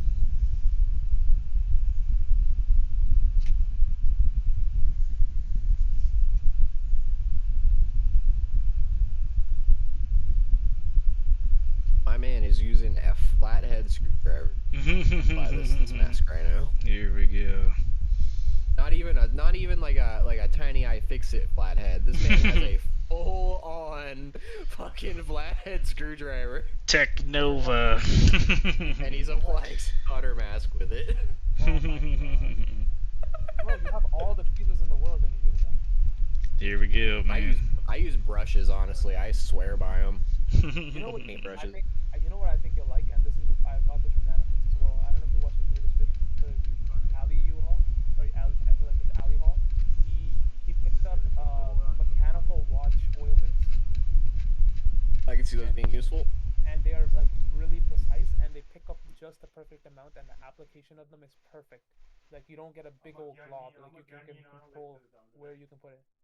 So what I usually do is I take a Post-it note and I squirt some out onto it, and then Yeah, I yeah. just like, I treat it like paint. some of them come with like a little base station where you can put like little quantities of I can whatever 3D you print want. shit like that now. Yeah, but I think Actually, the I really need to do that. but I think the applicator would be very useful for you, and especially for oiling. Like I know you oil a lot of like mechanical parts for I the sure synthetic. do. Yeah, So that's where that kind of shit would really be useful. I think you would really benefit from picking some of those up, and they're really cheap on Ali. I think they're only like $10 a set, maybe like $10 Canadian, I think. So if you ever order from Ali next, I recommend picking some up. Yeah. You can get them on Amazon, like, but it's just Ali is cheap about. Here, check this out. This is the type of shit I need to print for that. He even has a little holder for him. It's awesome. Mixing pad. It's just a little disposable tray that you can mix shit in, or squirt some solder mask into. Oh, and And it with has like a solder, little spatula. with solder mask, that would be nice. You could just wipe it off and reuse it too. But if you're using like epoxy or something, it's a disposable pad. It has like a spatula attached to it. That's pretty Built smart. in, yeah. If you're doing smart. epoxy. That's really smart, actually. Yeah. I'd like to. He includes a little holder too that can hold like what 5 of them. That's pretty nice. Pretty neat. Yeah, so I want to print that off and just have it as like a little, my little emergency set kind of thing for like I do, like I said, I do a lot of solder mask, I do epoxy and glues and shit, so it's nice to have shit like that. Yeah, that's actually pretty neat. Does he That give you guy like has a a whole holder? series of cool shit too, like that. It's neat. It's Like one that's like little printing triangle or painting triangles. When you're painting things, they have like the nice sharp points. Yeah. He makes like 3D printable ones of those. Yeah, like his whole profile is great. That's pretty neat. Let's see. It's not a lot of stuff, but the stuff he has is great. So he has the disposable mini mixing pad, the painter pyramids, disposable paint pot and holder, multifunction scrapers, and an angle grinder holder. You'll know he'll keep making stuff like that, so it's a good profile to know about. Right. Yeah. All right, this is the finished product. I'm done reballing. Good to me. Yes, it looks dull, like you said, but that's because of the sponge, I guess. Yeah. I mean, I've noticed that when I use them at least. Yeah, because these are light as solder balls, so I know that for a fact. So, that guy with the bias is getting this one. He deserves it. After like he started try to argue with me, I was being nice. I was like, bro, I'll replace it on me. I'll do it. But like you gotta calm down and let me find the damn chip first. I don't even know where to get it from right now. And then I realized like Mobile Centrics is just stupid and they have the old chip picture but the new chip name. And I called them and they're like, yeah, in the warehouse it's the new one. I was like, thanks for not knowing, I guess. My God, it's 10 p.m. 10 It's only 9 o'clock for me. Where did the time go? Yeah, me and Ryu, it's midnight over here. Oh, you guys are like practically Eastern. every side. I'm southwest. I'm west. Well, I'm northwest according to you guys, but like I'm west. I'm on the western end of the Eastern time zone. Technically, my time zone is a mountain. UTC -7. Pacific boy. And I always have to set it on the PS2s that I repair, because default is Eastern.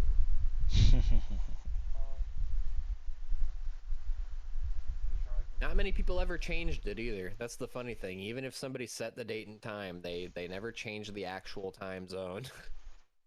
I don't remember ever messing with it much. I was a kid who loved to go through settings on things. And I'm an adult who still does.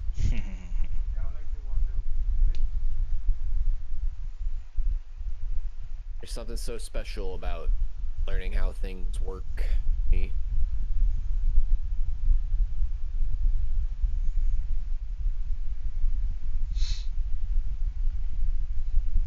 It's why I got into electronics, so I could learn how to fix this stuff. Yep. I think I've told the story Or- before, but I mean, it was when I was a kid, had my Super Nintendo plugged in. Our house got struck by lightning, fried all of our electronics, including my Super Nintendo. It's like, no, and I wanted to know how to fix it. Unfortunately, I got rid of it, but it's probably just the power supply. I bet the transformer in it blew. I bet everything else was Right. fine. I got so many consoles Yeah. that from childhood that could have been saved. Yeah. Now that I think about it, it's like no. Yeah, my GameCube, they probably just needed new caps. Yep. PS2s that probably just needed laser calibration. Yeah. I'm shocked at how well PMAP is working on these Slims, man. I'm 5 for 5. Dang. And I got 3 that are ready to go. I did 4 at the same time today. And one of them is fully finished, tested and everything. The other 3 are, you know, the shells are completely deep cleaned, the boards are cleaned and recapped, disk drives have been deep cleaned and relubricated. All those 3 need are PMAP and assembly. Thermal pads. So I'll be able to crank those out probably, like, honestly, I should have all 3 of those done within an hour on Monday. Why is there a box around your hand right now? It's trying to focus on my hand. Okay. my wife's old camera is kind of janky with some of its settings. We tried going through. There's no good way to make it do like a clean streaming mode with no autofocus. Like if I put my face on it, it'll try to autofocus that, and it shows the box. And Right. I don't know. Oh well. One of these days, I'll go out and buy a. It's not like they're even that expensive. You can get a decent camera for pretty cheap nowadays. Just like a little Yeah. web camera or something. I You don't know know. what you should get? Get just a base, nice microscope camera like the one you have, and buy a C-mount lens for it. It is not going to be autofocus, but the quality on the good cameras is really really good. And you can buy like photography grade lenses for those mounts. Yo. Like that's the one I'm using for my top down. The only issue with this camera was the lens so that it came with. I replaced the lens, and I mean the quality is really good. I can zoom in like a really close to whatever I'm looking on, and it works very good. Like if I was using my actual microscope camera as my top camera, it'd be even better because this one has proper. It's like a higher megapixel than the one I have above. Okay. And you can get, I think you can pick up a 4K 60 FPS one for like 150, 1080. So it'd be like 100 for you, 100, 120 for you there. Yeah, that's not too bad.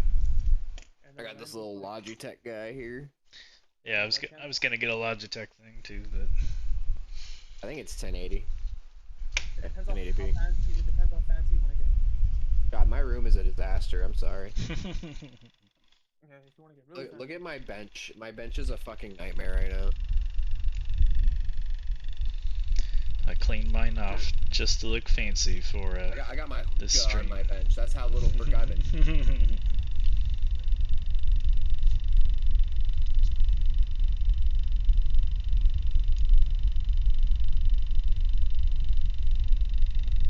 Yeah. And the top shelf is just covered in like decoration. It's fine. My brother's talking shit in 2K right now, and I can't unmute myself, so I'm gonna mute myself now because he's too much.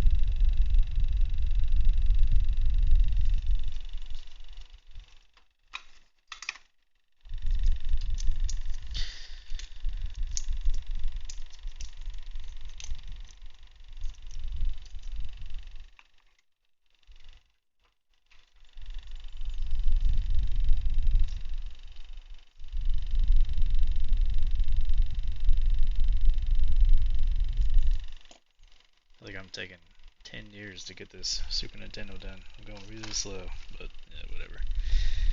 Nothing wrong with that. Just chilling.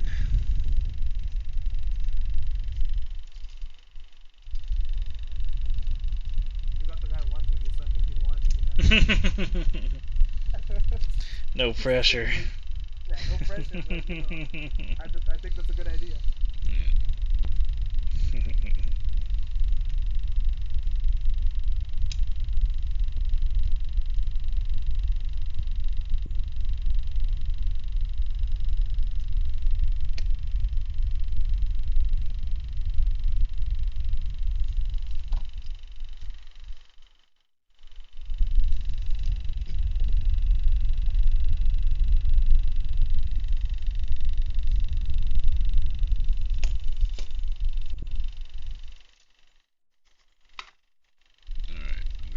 trickiest one first. The one with that curve around lead. Which one is that? And of course, I've got all the solder mask, or the silk screen is gone. Which one is that? There's 60, 59. I don't know. I'll look at a picture somewhere. Yeah, pictures of the board always help me in that situation. It's actually the exclusively how I've been doing it with these PS2s since nothing's silk screened anyway. Yeah. I have to take a picture of it, remove all the caps, and then solder the positive pad of all of them so I know where positive is on everything. Okay, 50, Then I install the caps. 58, 57. Actually, I'm dumb. They're all the same cap anyways. It doesn't matter. I'm down to just these last 400 mics. So, I don't know what I'm thinking. Nothing wrong with a little extra QC to make sure you're doing it right. A little better than my GameCube discharge that I did the last time. Oh, come on now. Hey, better than the one Toby did. Oh yeah? I didn't see the one Toby did. It was a while. It's an old image. He did one that oh, that poor board. He sent me the picture and I was like, did you take a flamethrower to it?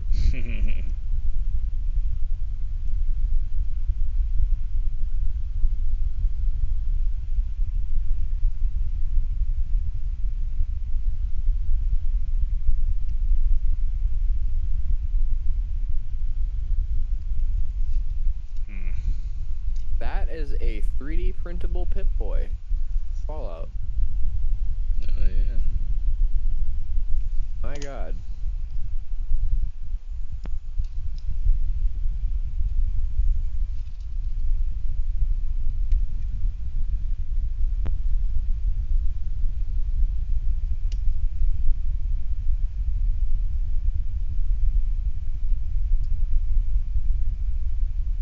The top side of my build plate on the printer is actually finally starting to show some wear. Oh yeah. A lot of high temp PETG prints.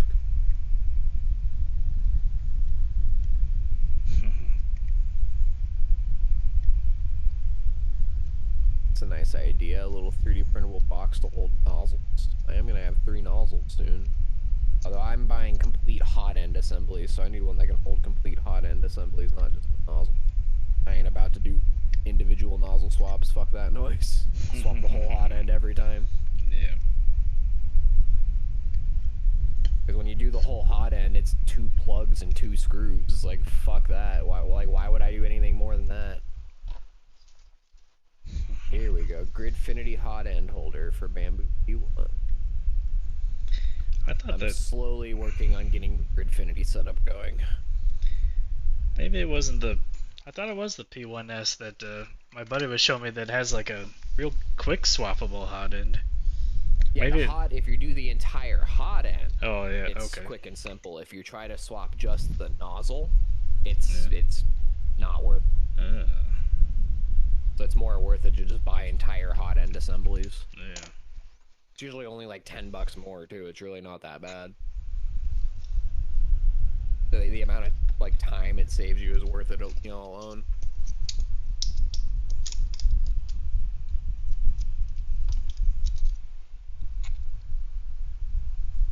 Definitely gonna have to print one of them.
Almost there.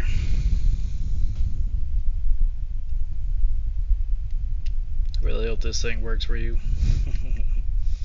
We'll see. Is for you still in the chat? I don't even know. I think so. I don't have the thing open. I don't know if they're AFK or not, but they're here. Yeah. Alright, time to do the PS5 controller that was in shambles. This is how it's looking. Wait. Missing the thumbstick caps. It's open. The battery is not attached. I have one thumbstick. You have the one thumbstick cap, but not the other one. No screws. The battery tray also no screws. Surprisingly turns on. And he has no bumper buttons. Everything else seems to be fine. And it's dirty as shit. Besides that, I'm gonna leave a little space on this so I can solder. he wants TMRs on this. I did 2 controllers from already. This is his 3rd controller. So he just wants the same thing, TMRs, and revive the controller. Put all his buttons back. Let me actually test this. I have a lot of spare screws for this.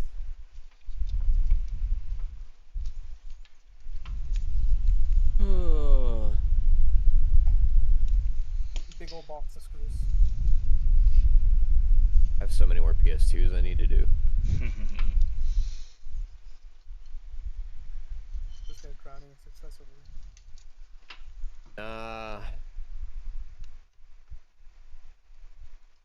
It's malicious compliance is what it is. I see. Stores are saying they want less mods and less fancy things and more just consistent product. Okay, well what you get is PS2s. The most consistent. Got hundreds of them. They're easy, quick, consistent repairs. That's what you get. Only thing is the light is like really dim on this. I think it might just be. Okay, the bottom light bar is kind of not working. It's supposed to flash white. I'm guessing this flex is probably fucked up. No, but that means that the top one wouldn't be. You guys can't see what I'm looking at. I'm just sticking a solder ball on the other side of that ground or whichever pad that is for a little strength. Because the pad was torn on that. I soldered it from the top. Yeah, that was the ground. That should be fine. Let me plug this into my computer. If I don't talk, it's probably because my fucking Discord auto switches to my DualSense mic for some reason. So give me a sec while I test this.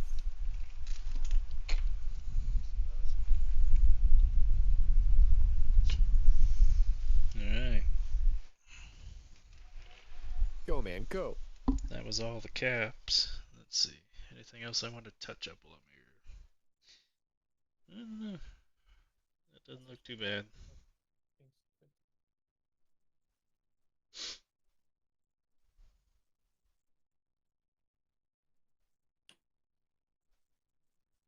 I think we're gonna go for it. I'll put it back together. Enough to test. Don't forget the sound module. Oh yeah. I always do that when I work on an SHVC. Let's see. Yeah, I better hook the heatsink up. Everything else works. Okay. So he just missed this button. Easy fix. He gets 3 controllers. Yippee. I don't know what to do about your Switch for you. I'm tempted to take all that stuff back apart and I don't know. I actually, maybe you've seen this Blues Fire. I don't know that I've seen this. I grabbed a spare one that I had and it was smaller than this. So did they change the size of the physical size of the switches at some point? Not that I have ever seen. Here, I'll bring it up so we can see. Where'd I put it? I've seen the same switch every time. Now I'm questioning, this might just be some random switch that I put in, because there's heat shrink on it. I don't remember doing this, but it has the right connector on the one side. I'll put them side by side. Well, I'll use my scope. We'll see a little better.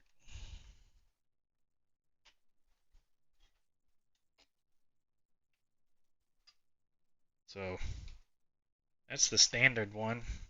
And this one, okay, this is definitely not. This is a random switch that I have, but I have the right connector on the other ends. I don't remember doing that. I must have done that years and years ago. But Yeah, I must have done that a long time ago for something and don't remember. I mean, Ryu said that all he did was extend the wires on the Switch, so I mean, you could just like, you could probably just leave it, but if you wanted to, you know, make Yeah. it cleaner, you could just unextend them. I at the very least had to put this broken wire Yeah, back that's on. gotta be dealt with. I've got some more switches. I just need to. I've got some old broken ones over here. I'll just take one of those apart real quick. Actually, one of these is probably apart already. Not that one. This one particular person has flooded the new models page on printables with pornographic anime models.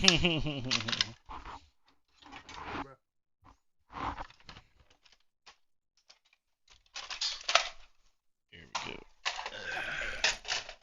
Listen, man, like everybody goons, but like when you get to the point when you're needing to 3D print nude anime girls, get a hold of yourself.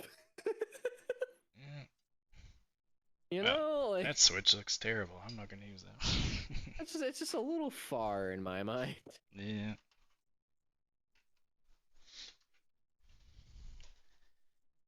Alright, Ryu. I think I'm just gonna undo your handiwork here and resolder the original wire back how it was. I love electrical tape. Nice and sticky. I don't even think there's a point of me testing the PS5. I think we saw what was caused. Yeah, no, I'm just joshing.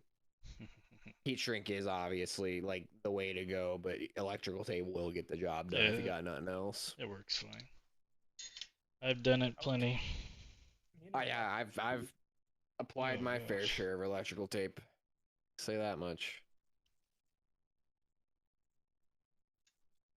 But these days, I am a big fan of heat shrink tubing. I buy this shit that it has like a hot glue adhesive inside of it, so it really sets hard when you put it on. That sounds useful. Yeah, it's really good for doing like cable repairs. You joined. Hi, hello.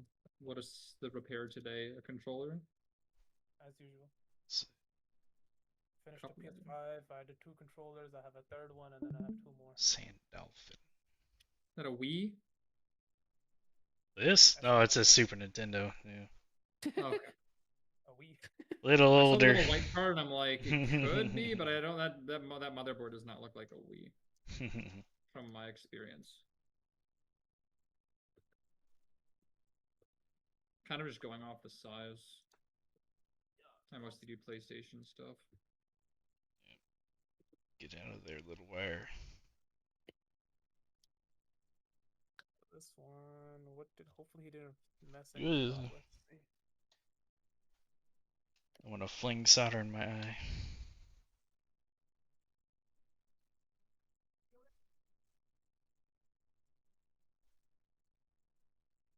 Careful now. That's what safety Jesus glasses are Christ, for. somebody has already created a 3D printable steam machine shell, and it's not even out yet. Just getting ready. How the heck could they, though, if they don't have the dimensions? Maybe they do. But he created it using the measurements found on the Valve website and imagining some of the details, including the panel magnets, their size and distance between them, the panel thickness, and the position of the power button. When better measurements are available, I will adapt the whole thing. Steam Deck or Steam Cube? The steam machine. Steam Machine Cheese, man. Yep. When does that thing come out, anyways? Pretty They soon, have I not thought. announced it yet. I thought that They it was haven't supposed to even be announced soon. the price yet because Yeah. of the whole RAM Scared. crisis. Yeah, they're probably scared to announce the price, which is rough. The It'll probably get better. the universe is conspiring to keep Half-Life 3 unreleased. is what's happening. Yeah, it's also conspiring to screw over Valve's Steam Deck. I don't care if it's like Well, that's what I'm saying is that this is. I've been saying it for a long time now that Half-Life 3 is going to launch with this thing. It's like it just feels like that is what's happening here, and it feels like the universe is conspiring against Valve. They're going, no, no, no, no, no, no, no, no. You're never gonna release this thing.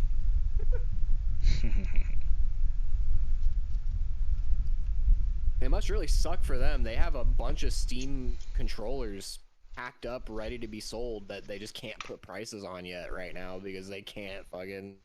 They want to launch it with the Steam machine. Yeah. Yeah, the Steam machine's taking a while because RAM prices are so high, so maybe they've They haven't even announced a price for the thing yet. Look, I don't care Because if it's, they don't know what they can charge or for it. Not. They They'll said it's gonna charge like be 1,000 higher something, already. right? Well, that's the thing. Is it before the RAM crisis? $1,000 was like everybody's estimate. It's Yeah. gonna be more than that now. Yeah, but everyone Probably. really wanted more than that. Everybody wanted like much less than 1,000. Everyone wanted console pricing, right? I Which think I it think should is have a been huge around issue. 700. 7 or I 800. think they that's should have way shot for. too low in this economy at this point. It's more I expensive think than a that- console, It is, I think, for potentially and performance. it's less expensive than a high-end PC. Right where it needs to be. It's a mid-range PC. I mean, hell, the Steam Deck alone, even though it's old, it runs great. Oh yeah, I love my Steam Deck. It's Yeah, like the Steam I machine completely being agree. like crazy more powerful already, like pretty cool. Crazy more powerful in a RAM crisis, among other things. It's not The just RAM that. crisis really fucking sucks. It's And it's not not just even that, it's gonna just get the RAM worse. crisis anymore. It's just like component crisis at this point. Like everything is getting sucked up. Well, Nvidia stopped producing GPUs to focus on AI, which has been Far kind of from the only useless. one too. That's the scary thing. It's several Yeah. several companies now are contracted out to 2028 for all consumer level products. Basically, They're just not so making them. we're stuck in a crisis where there's a huge GPU shortage, there's a RAM shortage, there's going to be other things like motherboard shortages, and among everything already going on. I keep telling people, I hope you like the tech that you have right now, because you're going to be using it for a while. The thing is, I guess their hope to 2028 is that data centers, stuff works with data centers. But right now, a lot of these companies, the AI companies, are going to run out of money. And then around 2027, 2028, there will be a massive market crash. There will be a stock market crash. There probably won't be another Great Depression, but there's still going to be a massive economy downturn during that time if everything is goes the way everyone predicts it to. The really annoying part is the fact that we have to wait so darn long, and they know the failure is coming, so why are they investing so much in it right now? I mean, I don't think it's going to fail as hard as people want it to or think it's going to personally. I think it's just going to fizzle out slowly. I think AI is going to completely hit a wall. I think it's already hit a wall. It's just going to take us a couple of years to realize it's hit a wall.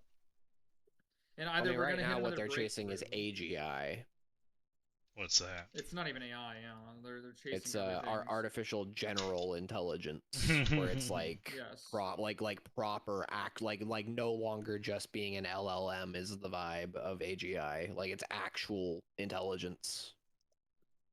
They're not going to ever And- get that. Yeah, I wouldn't say that. I wouldn't say never. don't- I don't know when it's go gonna back be, 10 but you go back 10 years, and what we have right now is science fiction. yeah. Even though it is at its core an Yeah. LLM, it is. AGI is science fiction 10 years ago, still in my book.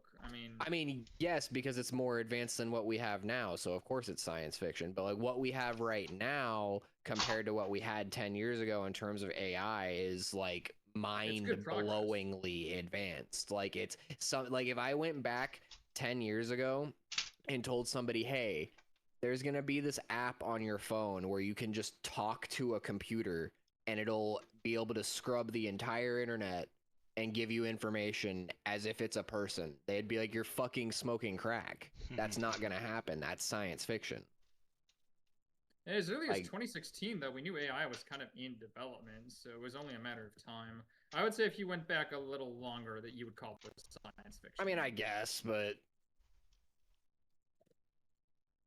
10 years ago, AI couldn't even generate an image of Will Smith eating spaghetti. So That shit, yeah, that meme.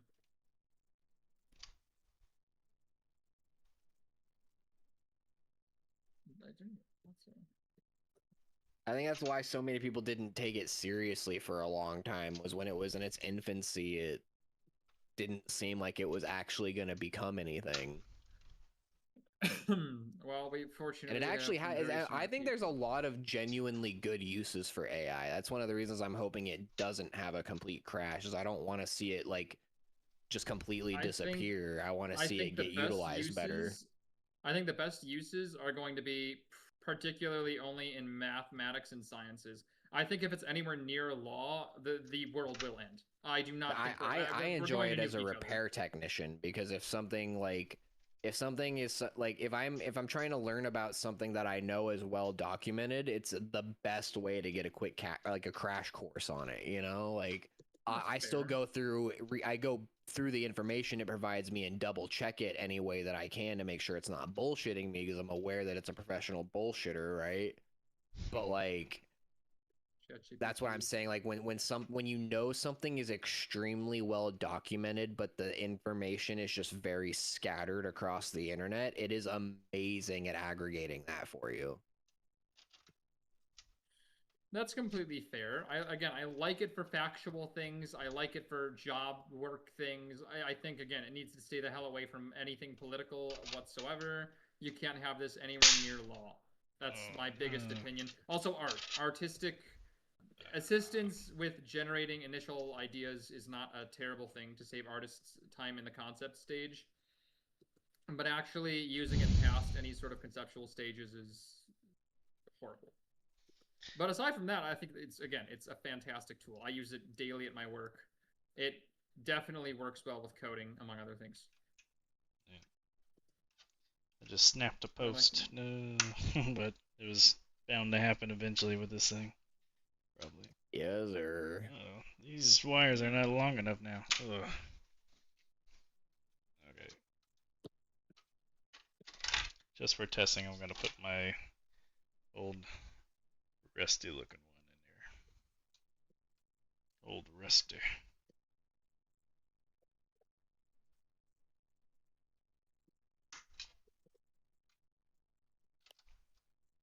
I'll take the wires off this.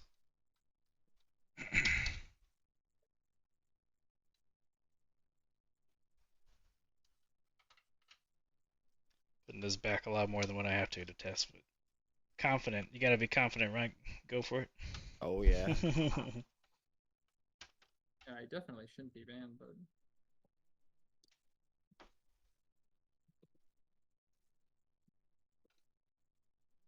what I do hope is I hope it improves for the better. Yeah. It definitely already helps us in the daily world, in our daily world, daily life. I think it's a bit too useful of a tool to just like disappear, you know? Like we Oh, it's already have this as a thing. We have the groundwork for it. It'll evolve and change over time, but I think it's gonna stick around, and people will come around to accepting it. I feel like you look back at any disruptive technology over time, and there's always a very vocal group of people who are against it. completely fair. Even going back as far as like calculators, abacuses, like there were people who were like, this is insane, I can't believe we're lowering our standards this much, you know, like over like a calculator. And AI at the end of the day, really, it's a super advanced calculator. Like it's a calculator for like ideas, you know, like it's just Yeah. not perfect yet. And that's my biggest point about AI when I talk about it with people, especially in real life, is that I think it should have been kept under wraps for like another decade before they let the general public have at it. I think that would have made leaps and bounds in terms of like how people trust it, because a lot of the beginnings of it were so untrustworthy that it's left a very long lasting negative opinion on it for a lot of people, you know? Ooh. And then there is also That's just the not good. moral dilemmas with the art thing. I plugged in the power, turned it on, red light for a second, and then it went away. Probably just blew the fuse. Yeah. Is there a short? I didn't measure for any shorts before I tried it, but You make sure it was the right power supply? Yeah, I took it out of my Super Nintendo and plugged it in. Oh, fuck. That's one of the easier ways to fry that fuse is the wrong power supply. Yeah. No, the fuse is still good. Oh, does that mean the diode died? Well, I don't know why the diode would die, though. What? I'm a little confused. Why would... You may have just had like a bad connection with the power cord. You can try it again. Yeah, I will try. I'll try it again. I know those Yeah, power yeah, yeah. connectors get kind of finicky. Yeah, maybe that's all it was.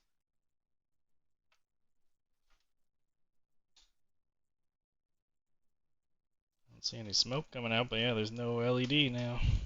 What? Interesting. Alright, I'm gonna bring my supply over to the bench and have a look. Oh. Well, I probably do see why it wouldn't turn on. I'm surprised it even turned on at all, because my supply is unplugged. It must have still had a tiny bit of juice left in the caps. Had a remnant How of long capacitance has in that? it, Yeah, that has had to have been sitting for a while like that. Oh man, okay. No more wearing. Here we go. Now let's see what it does. Okay, yep. That crisis averted. Whew.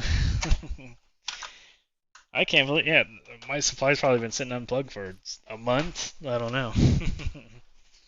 Still had enough to light the LED for just a second. Alright. Where did I put my game? My test. Is it an OEM SNES adapter? Yeah. They have a cap inside. Yeah. It's got a big cap, so I'm guessing that it's just been a long time, though. I'm surprised that it still had enough to light it for a second. 1000 UF cap. Yeah. So, having just enough to blink the light for a second. Yeah, I guess it could be. Plausible.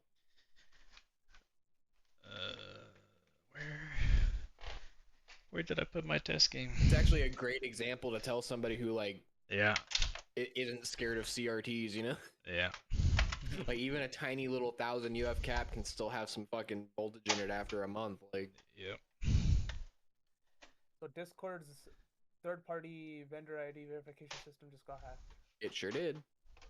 Yeah. And anyone who did any verification with it is pretty fucked. You should not be uploading your government ID to websites. And your face. Even government ones. Trust me. That's not looking good for whoever did it. Where? I refuse to age verify on Discord, even once it start. Like, you can call me a teenager all you want, bro. I don't do anything. They already backtracked really heavy on that. I don't do anything not safe for work on this website, so like I'm fucking chilling. Yeah, I don't understand it at all. Ugh, I think that's one of the biggest reasons that people are freaking out is that a lot of people use Discord for gooning. Yeah, I'm surprised. There's a lot of porn servers around it, apparently. There's a shit ton of them. I used to browse Discord a lot just to try to find hangout servers, and it's like literally half of them are like not safe for work, Discord, e-kitten, dude trading, like, and it's like, what the fuck are we doing? Like, I'm trying to find nerds to hang out with. The internet used to be a fun place. The internet did used to be a fun place, and it's all fucking gooner shit now everywhere. And that goes for things like social media too. Like going on Instagram, even though there's no porn, it's not like Reddit or Discord. Well, particular Discord servers. And the thing with Instagram is it's all fucking thirst traps right now. Like I look at an account and it's like, oh, I'm making food with my friends, and then I look at the account, it's like, oh, here's a link to my link tree. Oh, fucking OnlyFans is like the top one. I think if you dig a little bit deeper, then find it. You have no idea how bad it is on Instagram. There's actually there's so much legitimate porn on Instagram. I call them real fake whores. No, like it's literally the funny part is like straight tits, straight ass. The funny part is with I have a funny thing. So I was on Facebook and I get advertisements for various things, various hobbies. And then randomly, out of the fucking blue, I get a straight porn advertisement. I mean, literally, it is a girl getting fucked. In the It's wild how shit like that can happen. See if I can turn my camera fucking around. wild to me that's even allowed. I'm like, holy, like, on it, I expect this on like maybe Reddit or something or whatever else. Facebook Run that is burn-in test. Yeah. Facebook. And they advertise both of theirs as like work safe, like it's not allowed. In their rules, in their quote unquote rules, it's not allowed. You're not allowed to have mature content on the platform. But here we are. And if you report it, they Focused don't do enough. anything. But if you have a joking Discord message from years ago that says something like "I'm 12," your account gets deleted. Sorry. Oh, yeah, Yeah, precisely, right? I've had Coder. people get deleted for that. That happened to Phil in the coders Discord. Oh, select. He Yeah, said, isn't he still posting from his wife's account? He is, yeah. He doesn't have the count back yet. He said, Fucking I'm wild. 12 as a joke, and his account got banned. That's actually fucking crazy. Just make a new account, I guess. He can't. Why? You can use a different email, right?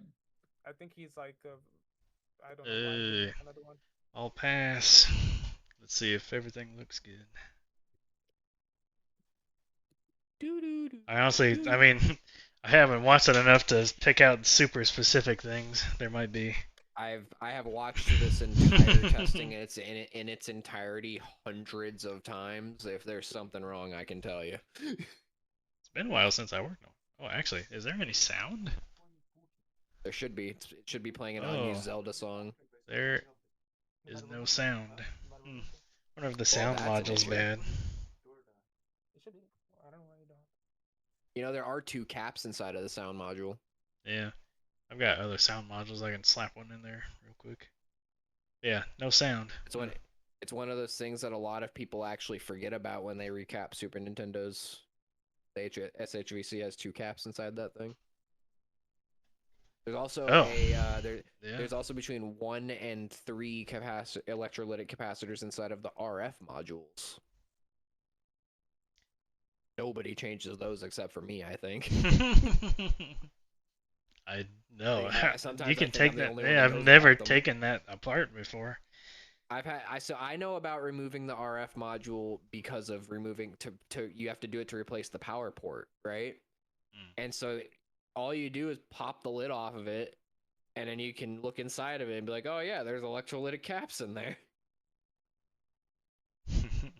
Well, maybe I'll pop the sound module apart a little bit. He says he actually did recap that sound module too, and he had to bodge a pad, so that might be part of your issue here. AV working good. Well, okay, yeah.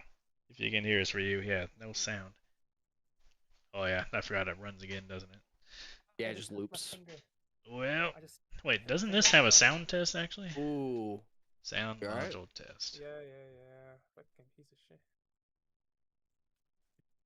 Yeah, this holder sucks. I'm gonna go get that 3D printed from my friend, the one that we were looking at. Yeah, I'm excited to print that. That thing's cool. Yeah, that's I gonna need to be. get my 3D printer set up. I moved. And like the second I got it, I literally had to go study abroad sometime a few years ago. And then now I finally have time to do it. And it's just sitting in a box still. See, I'm so jealous that you I want one at home so bad. I just can't afford one right now. My I got it for, university like, had them. birthday a year or 2 ago at this point, and honestly, it's one of those things where I definitely want to get into it, but It's fun, man. Like once you start, it's so hard to stop. I also need a new hobby because the one I'm in right now is just too damn expensive. I'm hooked on it. Like if I had one at home, I'd be printing shit nonstop.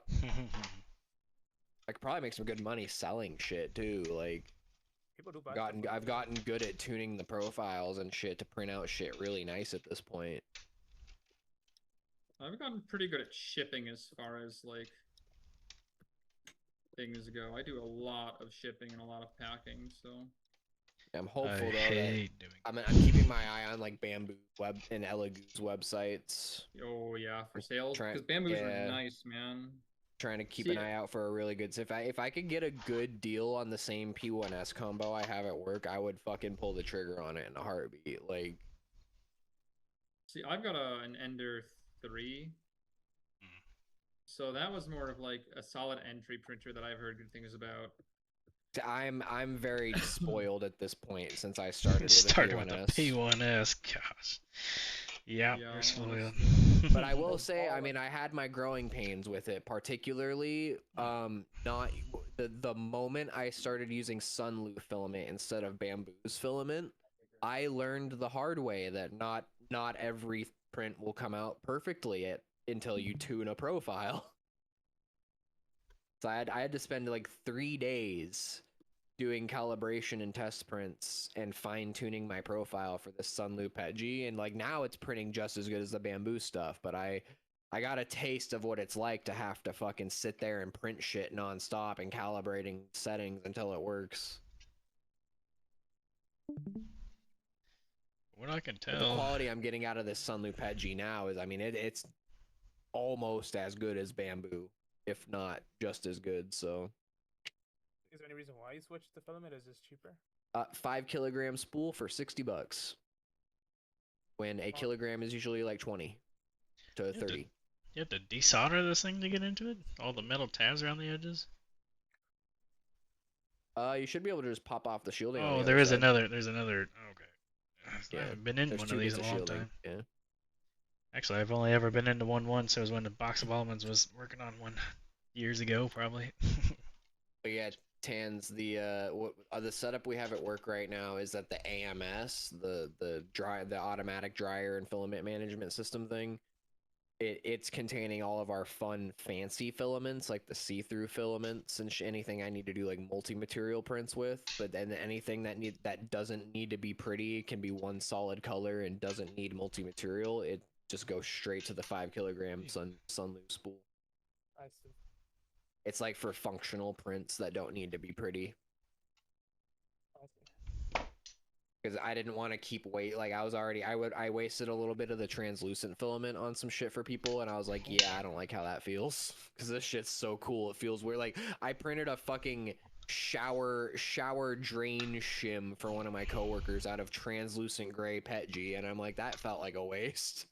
Yeah, that would. No one's ever gonna fucking see that. Like, Yeah. so that was when I walked up to my boss. I was like, can I buy this 5 kilogram spool that's really cheap? And we can see if it works. But I had to build that custom drying box for it too, because it was really wet. But the drying box was a massive success. The shit prints so good now.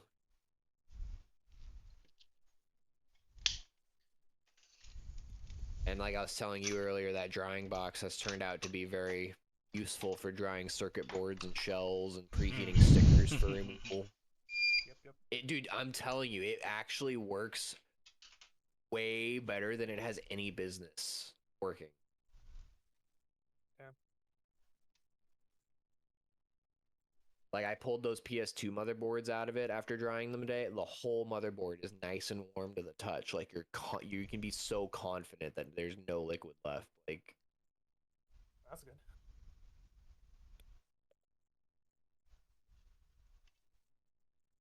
it's very important if you're ultrasonic cleaning shit to understand that it forces moisture underneath chips and shit, and so you have to deal with that afterwards. Yeah, that makes sense. Yeah. A lot of people get into it not knowing that, but it was something that I put a lot of effort in from the beginning to be like, no, I'm gonna develop a method to make sure things, I displace the water and then get rid of the alcohol and make sure things are completely dry.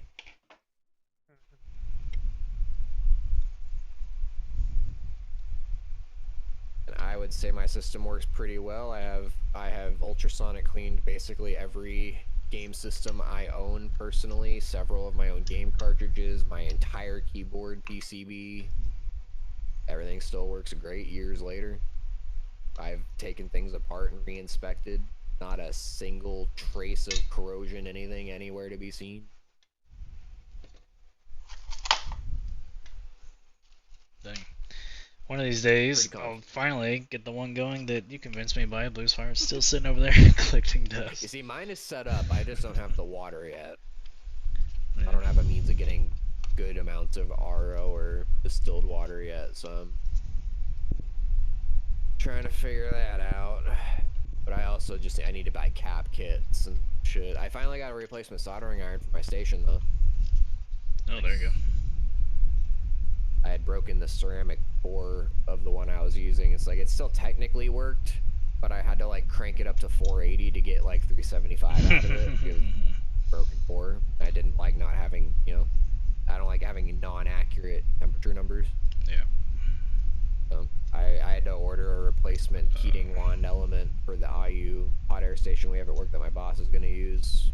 And I was like, fuck it. If I'm ordering IU parts as it is, I may as well order the fucking iron too. My station at home. Okay, I see what Ryu was talking about. Lifted a pad, but the pad's still connected though, so it's probably okay as it is. I'll switch back to my scope.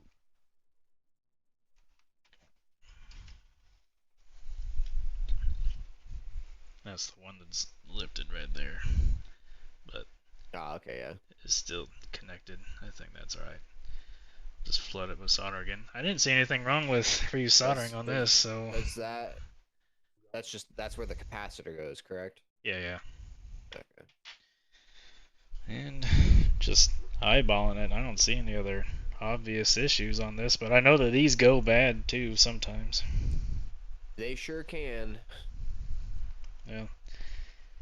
I'll pop some new caps in these, and if it doesn't work, I think I've got a few others sitting over there. I love the camera on my phone. This thing is crazy. Man, I really wish I had printed a second one of these monitor stand things. Just sitting here holding the one that I can't use, like, damn it. What were you gonna use it for, anyways?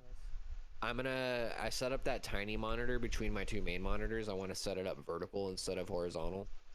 I see. And it's a very small monitor, and so I was like, I feel like I can make it work with just like one of these leg stands in the middle of the monitor as opposed to two on the edges. But what it is that the monitor is not balanced weight wise. It's heavier on one side than it is on the other, so it just doesn't work if you try to have one in the center. I see. Makes I hadn't considered that, Okay. so I gotta print off another one tomorrow when I go in. I see.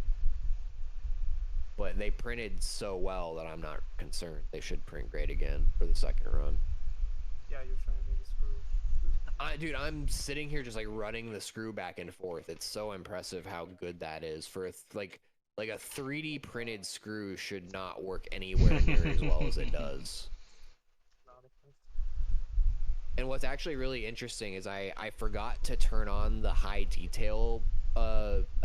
There's a thing you can do in the bamboo slicer called adaptive layers. Yeah. Where you can like tell it to do certain layers at a higher quality than other layers. And I remembered to do it for the screw. I wanted, the screw has like the highest possible quality print job on it, so they're like honestly comparable to real metal threads. They're so accurate. It's really insane. But on the stand itself, I didn't do anything about that. I just let it run default. And so the threads on the stand are actually really fucking ugly. But the threads on the screw are so fine that it ignores how rough the threads on the stand are. It just slides right through like it's nothing. Very interesting that you can get away with making the receiving threads lower quality as long as you make the screw itself really high quality, and that saves a lot of print time. Now try the opposite. Let's see what happens. Yeah, if you do the opposite, I think it would suck. Yeah, I guess. I know for a fact it sucks if you do low quality on both of them. I tried that with one thing and it broke while I was trying to screw it together. Oh, that's crazy. If the screw threads are shit and the receiving part threads are shit, then they just bind. Sucks. But I think as long as the screw has extremely fine threads, it can go through those rough threads no problem. What's happening? It just ignores it basically because it's not, thick enough to actually cause friction. I see. It's the layer lines that we're combating here basically.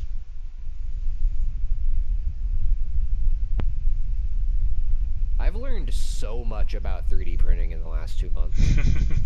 You've been doing a lot of it. I went from literally zero knowledge to like printing off super high quality shit with cheap filament. Like, it's amazing what I can do like when I have a purpose. Like that's what I've been talking to my boss about that recently too. Is like I don't know how to learn something unless I have an achievable goal in mind. Sounds like ADHD. I have to. I mean, I'm autistic, so I mean, it's Oh yeah, same, very, very similar and different. Similar and different. I have ADHD. I'm not diagnosed with autism, but I've been told. yeah. by way So too I'm many not other like people I have medically this. diagnosed, but I'm Me neither. pretty sure. We're pretty sure if you've been told by other autistic people that you are in fact autistic, then yes. Yes. So I've got both ADHD. I am diagnosed ADHD, but I am not diagnosed autism. Yeah, but it's just so much easier. Like, what it is that I like to iterate. Like iterating is what teaches me more than anything. Doing multiple, like runs of something until I get where I need to be. Yes, that is the same way my brain works. And the problem is that my job doesn't have enough iteration right now where I'm working on the same stuff. They kind of don't really have a tutorial, and then they throw me into coding, and then they don't iterate me on certain things. They just kind of have me jump around. So it's always like, all right, now I got to learn something new. Finally, I'm actually doing something I have iterated on before, which is writing Python. But There you go. Needless to say, yeah, I totally feel that. Yeah, it goes a long way. Consistency in iteration.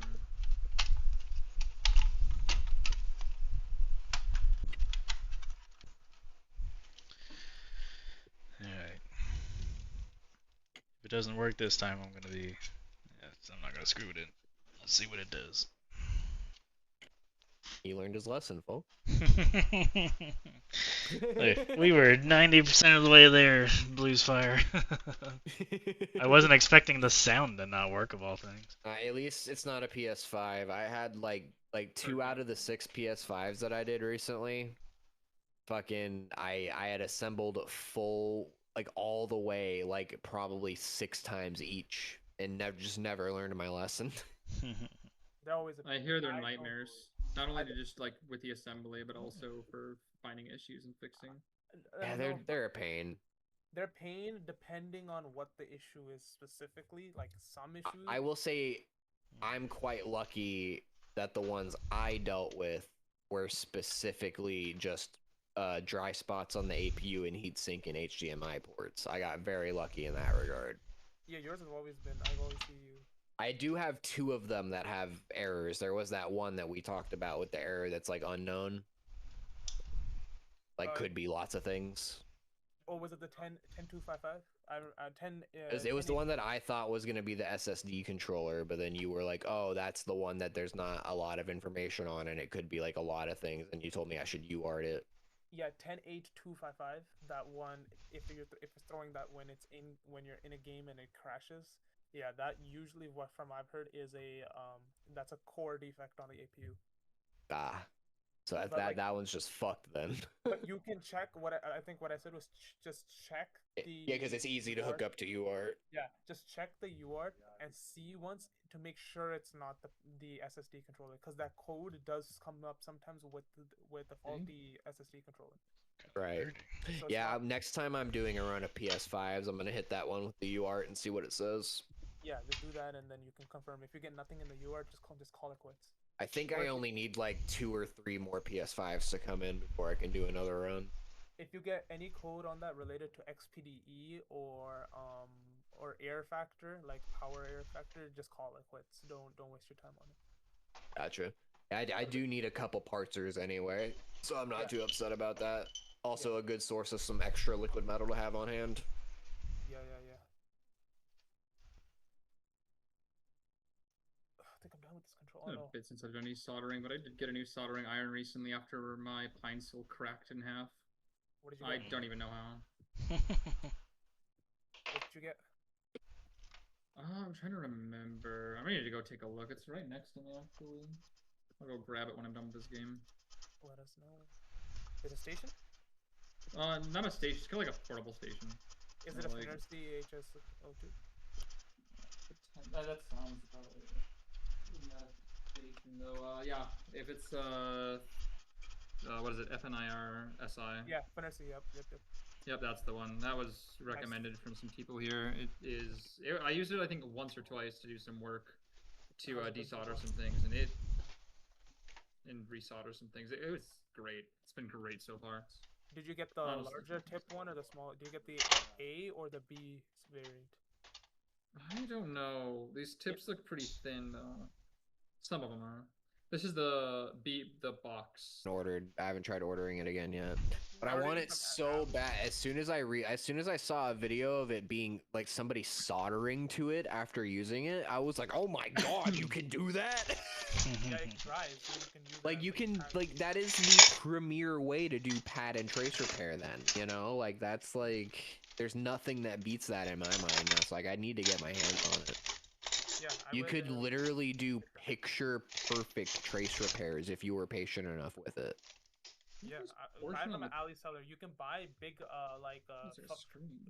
2 to 5, 6 tubes of it. You don't Can need you the- link me that? I will find when I find it. I'll link it to you. You can buy like tubes of it that are like this big, not as big as these 10 Because cc tubes. I want to get as but much like of it on hand as I can. Like Yeah. It's called, that shit will be invaluable to me eventually. It's called like silver repair, like It's silver. it's like nano-conductive silver paste is what I see it talked. That's the referred to as. specific one from specific companies, but otherwise people refer to it as silver trace repair liquid. I for a while I had seen people using it just by laying it out and connecting the traces like that, and I was like, oh, Yeah. that's cool. Like Yeah. that's neat. I don't think I need it. I think I'll just stick with soldering wires, but that's cool. And then I saw a video of somebody recreating a complex pad shape with it and soldering to it afterwards, and I was like, whoa, why didn't you lead with this? That's insane.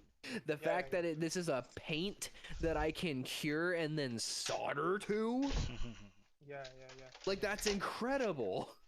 Yeah, no, that it is really, really neat stuff. I might order some, but I don't do a lot of flex repairs, so I don't really have any need. But it's something. I'll say I'm gonna use it on fucking circuit boards, bro. Like It's something I'll be, u- really useful. I'll be using that shit in Super Nintendos and shit. Yeah, no, go ahead.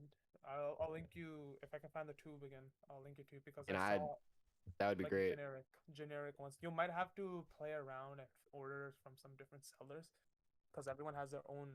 If you're ordering it by the vial, they have their own formulas. But if you're ordering it from the little, if you're ordering from the tubes, they have their own formulas. If you're ordering it from the little vials, they're all pretty much the same. They're all meant to be like trace repair. Ones they come with a little knife and a little bristle that you use to make it. It depends on which one you're ordering specifically. This is done. I remember now what it was missing. It was missing the fucking face trim. I don't know how you lose that. It's like a massive piece of plastic. Silly me, I brent front No controller. sound. There must still be some traces that need attention. Yeah. Well, at least the video's working for the test disc. Was this like completely no power before? What all did Ryu say? I don't remember. I think that it was black screen or just no output, or I don't remember.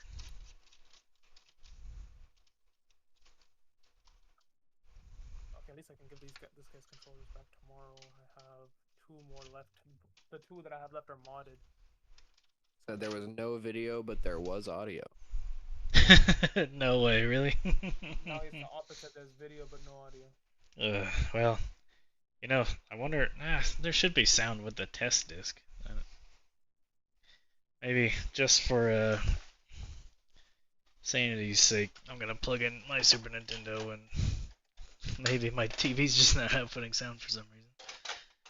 Wouldn't that be just the thing? That would be honestly kind of wild. He said he was using RF, so maybe that's something to test. Oh yeah, I could hook up RF.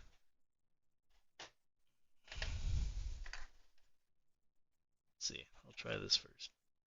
See what my Super Nintendo does. My 3D printed Super Nintendo, green and pink. I think it's crazy. I still need to try to print one.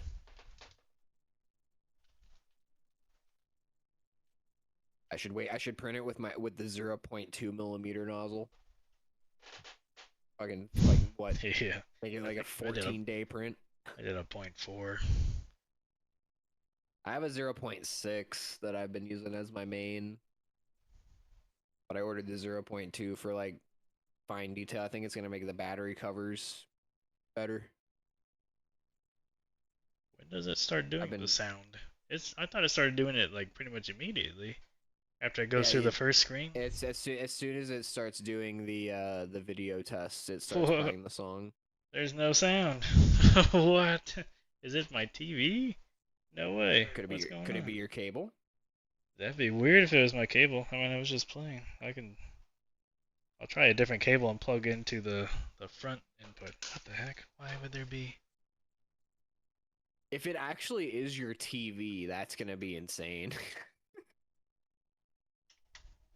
That's like the most unexpected thing to happen. Just randomly, TV stops outputting audio. What the heck? So I need replacement RB, LB, and face trim. Yeah. Luckily, I literally just Weird. Okay. had everything on hand. Let me get a different AV cable. Strange things are happening these days when it comes to retro repair, man. What the heck, man? Like I don't know if you saw, I had a slim PS2 with a BIOS chip failure the other day. Of all fucking things, the BIOS chip was bad. I've had the BIOS need reflowed sometimes, like it would freeze when it booted, and it was the BIOS. So what this one was doing was really interesting. I had put it through PMAP, and it failed during the auto elect, right? Yeah. And after that, every laser that I put into it was hissing. It was like making the focus coil whine really bad, right? And no matter what I did, I tried like re-updating the EEPROM, trying different like settings, packages or whatever, you know, like I tried restoring a dump from a different console to it. I tried all sorts of shit, several lasers, nothing was changing anything. So I took the BIOS chip off, and I took one off of an identical board and soldered it on, and suddenly the laser was no longer hissing. It would go all the way through PMAP, and now it works great. Huh. And With the same lasers that were not working beforehand. I talked to Nick about it, and even he was like, that shouldn't have worked. I don't know why that worked. Huh. There's sound. You can hear it. I don't know if it's picking up. Okay. I wonder if it was. Well, I tried a different port and I tried a different cable, so I don't know which one it was. But alright, let's plug reuse back in. Maybe it was fine the whole time. I still needed to replace those caps though. I got a nice little organizer for replacement parts. I don't know why I have the batteries. I feel like with the batteries, I shouldn't even have these in here. What do I need? I need bumpers. Glad you pointed that out, Blues Fire, about the caps and the sound module, because I've definitely never done that before. Alright.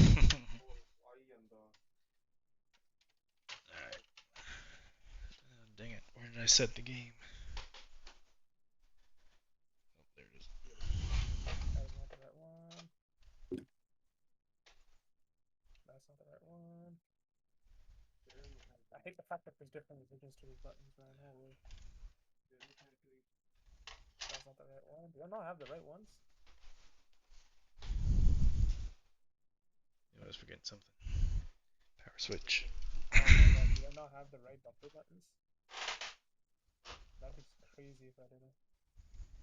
These are all 0 to 0 voltage, bro.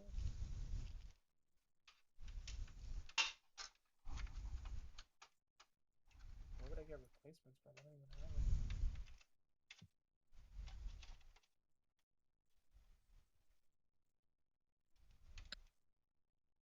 man, that's disappointing. I don't think I haven't. I'll have to go through look for some donor controllers or something.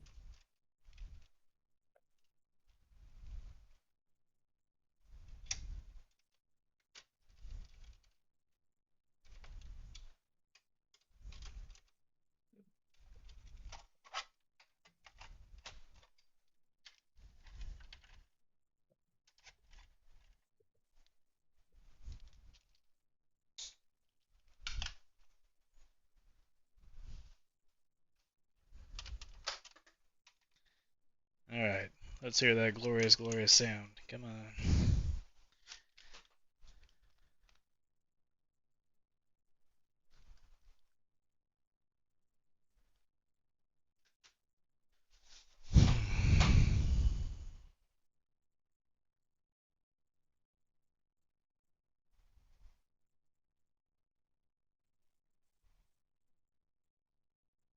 Hey, it's working.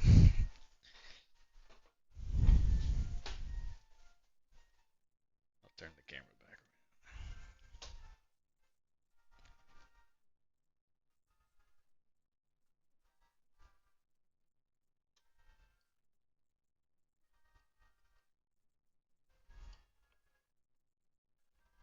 Okay, I might have a donor. Take some of these on.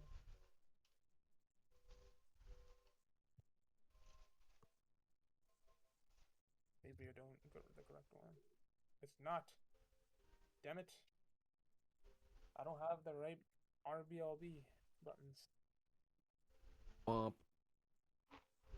Why, Sony? Why? Why do you do It's this? a Sony. Of course. My- I was my this close camera's to not finishing looking with at it 3 now. controllers for today. I'm telling you, Sony does this shit intentionally to piss us off. Like it just there's no other explanation sometimes. They genuinely just change shit that makes no sense. I'm saying, like, For the sake of changing it is their logic. Like I don't understand. Like there one example in particular that grinds my fucking gears to this day. So there's like 4 different styles of flex PCB for the buttons for the PS4 controller, right? Across there's like 8 revisions of controllers, and then there's like 4 revisions of the flex PCB. yeah. And there are 2 revisions of that flex PCB in particular that piss me off because they are identical, other than 2 little cutouts where on the one where the cutout doesn't exist, Sony ran a trace on purpose so you couldn't cut that spot out and use it on the other controllers. Yeah, that's And pretty- to me, that is the most direct example of them just saying, fuck you. We directly put a trace here so you cannot modify it and use it in another controller. Because otherwise, it would be a perfect fit. If I you could just struggle- punch that little piece of plastic out, it would work. controller. I found a no pickup controller. I guess I'm using the buttons off this until I get replacements for it. The guy I did a battery connector trace repair for really cheap for him. He never ended up coming and picking it up. So I guess I'm using his buttons on this, so he can suck it. There you go, controller done. At least this guy will actually pick it up Nice. tomorrow and pick it up. That's 3 controllers done. This guy, apparently that's how you spell his name. That's how you spell Steven. So That sure is a way to spell Steven. Steven with an I, you can suck it. You didn't even pick up your crusty controller. Then you didn't. Even with a PH, you mean? Steven. Oh, it's Steven with an I. It's Steven with an I. Steven with an I. Uh, Oh, yeah. that's Well, like that's Steven. even worse. Steven. Mm-mm. It's worse. It's Steven. Steven? Steven? I don't know. Whatever. He can suck it. There you go, done. That's 3 controllers for today, plus a PS5. Plus, I got 2 more controllers left. I'll do that tomorrow morning, maybe. Those are Dude, I've crazy. been saving up PET bottles to make filament out of, and I have so fucking many of them. You're gonna make It's like soda bottles? yeah. Oh yeah. Is it worth it? I'm so actually yeah, if you anneal it after, so what you do is you make what's called a pultrusion setup Yeah. unless you're getting fancier with it. The DIY setups are pultrusion based where it like basically you get a thin strip of the bottle going Yeah. and it pulls it through an extruder and like folds the ends over into a circular shape with a hollow center. Oh, I've seen those. That's Yeah. and that works as a filament. You just got to up your flow rate in slicer settings, right? Yeah. And Yeah. if you print stuff with it and then anneal it in an oven, it actually becomes one of the strongest and most durable materials that you can possibly print. That's crazy. I've seen those setups before. Yeah. And there's actually Creality is working on a desktop filament shredder and extrusion system so you could actually make proper PET like solid core filament that way. They're advertising that as a function of it. Like Damn. aside from recycling filament, you can actually just recycle other plastics too to make filament. That's crazy. Yeah, I'm excited for it to be honest. If it actually comes out, I think my boss might be able to swing letting us get one because our company is like, you know, all about recycling and whatnot. So it'd be a really cool thing. Like, look, we're making our own filament out of waste. Drop your bottles off here, make filament out of it, type thing. You know. And I Fancy think stuff. it'd be really cool. Like I got a bunch of green plastic bottles from the Squirt soda that I like. So like we'll have a bunch of cool green filament to print with. Yeah, that'd be nice. But I definitely need to like bring some of these bottles to work at this point. I have a lot of them just piled up in my room in boxes.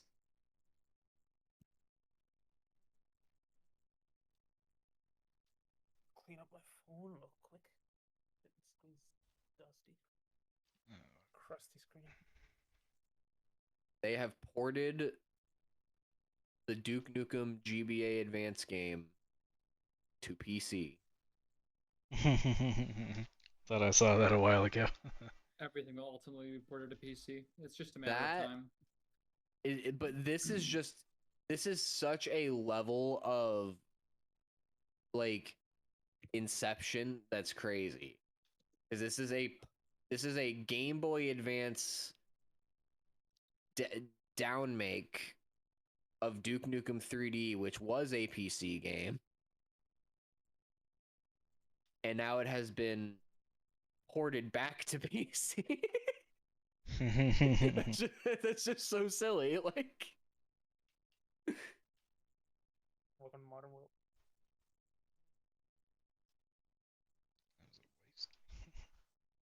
future is bright when it comes to retro gaming.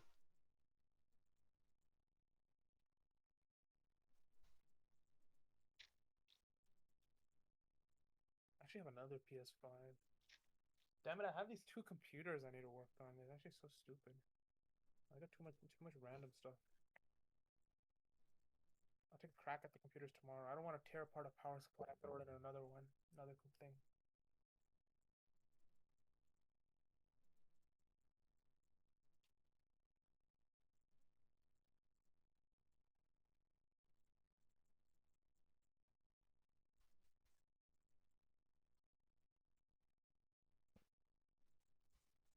I'll go eat and I'll be back in a bit. Alrighty.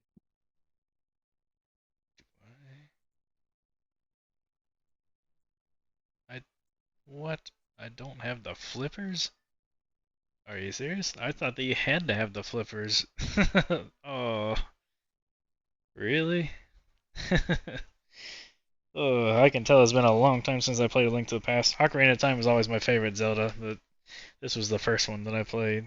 That's so annoying. I'm not doing that right now. Is that PBA Link to the Past? No, this is Super No, I'm Nintendo. thinking Minish Cap. Super Nintendo. But they did have, they had a port of Link to the Past on Game Boy Advance, though. Alright, that's enough testing. It's working. Button it back up, Yeah, box I it grew back up up. a little more Game Boy Advanced era, I suppose. Kind of like Oh, between yeah. color and advanced. So I guess Super Nintendo was a little I'm an Is old it almost guy. fortnite time? I'm an old man in this server. I'm 35, so I feel old. I'm 29. Super So I'm Nintendo. not that old. I turned Yeah. 30 this year. Same. The big 3-0. Yeah, I'm gonna start getting called Unc by all the youngins, and I'm already getting called on, brother. yeah, pretty much it's what it is. I got on VR chat for the first time in several years, and one of the first things that happened to me was somebody asking me how old I was and calling me an old ass man and unk right after I said I was 29. It was quite humbling. Honestly, I just I- showed them videos of Coco Melon. I just send them a Coco Melon, a bunch of like Coco Melon. You grew up gifs with and, this.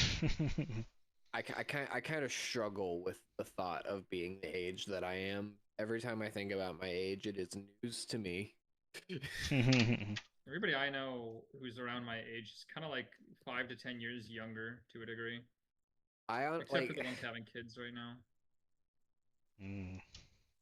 I often feel like I'm just like a teenager in a grown man's body, you know? A lot of that never goes away. At least not for me, it hasn't. Like it's a very strange thing. I was talking to my fiance about it earlier. We had like a whole conversation about it.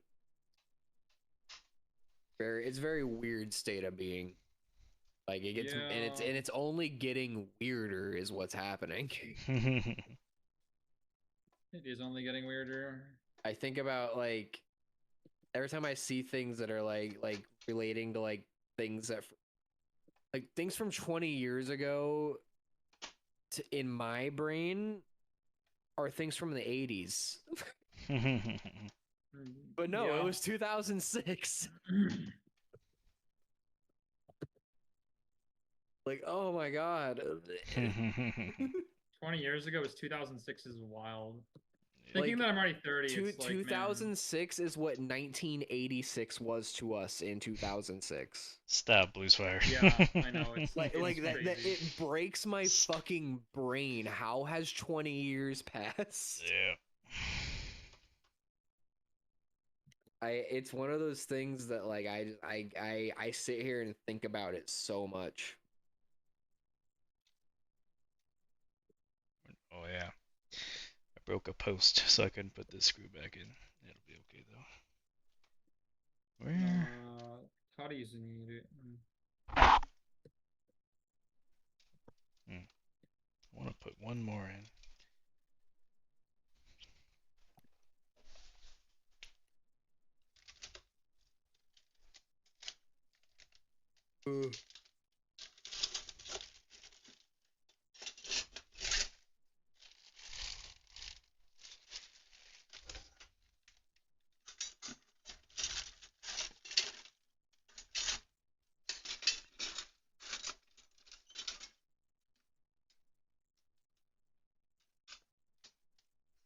There's the screw.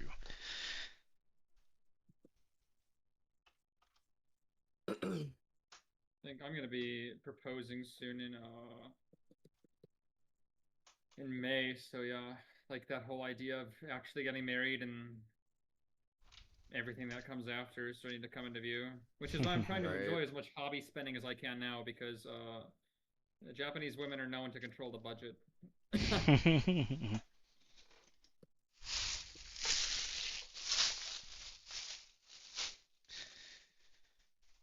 Alright. I think I'm about to call it, guys. Now they got that Super Nintendo done. It's late here. I got my stuff done for today, and I'm about to just call it. I had fun though. At least I got that thing working. Yep. Hell yeah. Alrighty. Well, I'll see you guys later. Nice hanging out with you. Catch you later. I think I'm gonna head to bed too. Alright. Yep. Yeah, See you guys. I'm with you. See ya.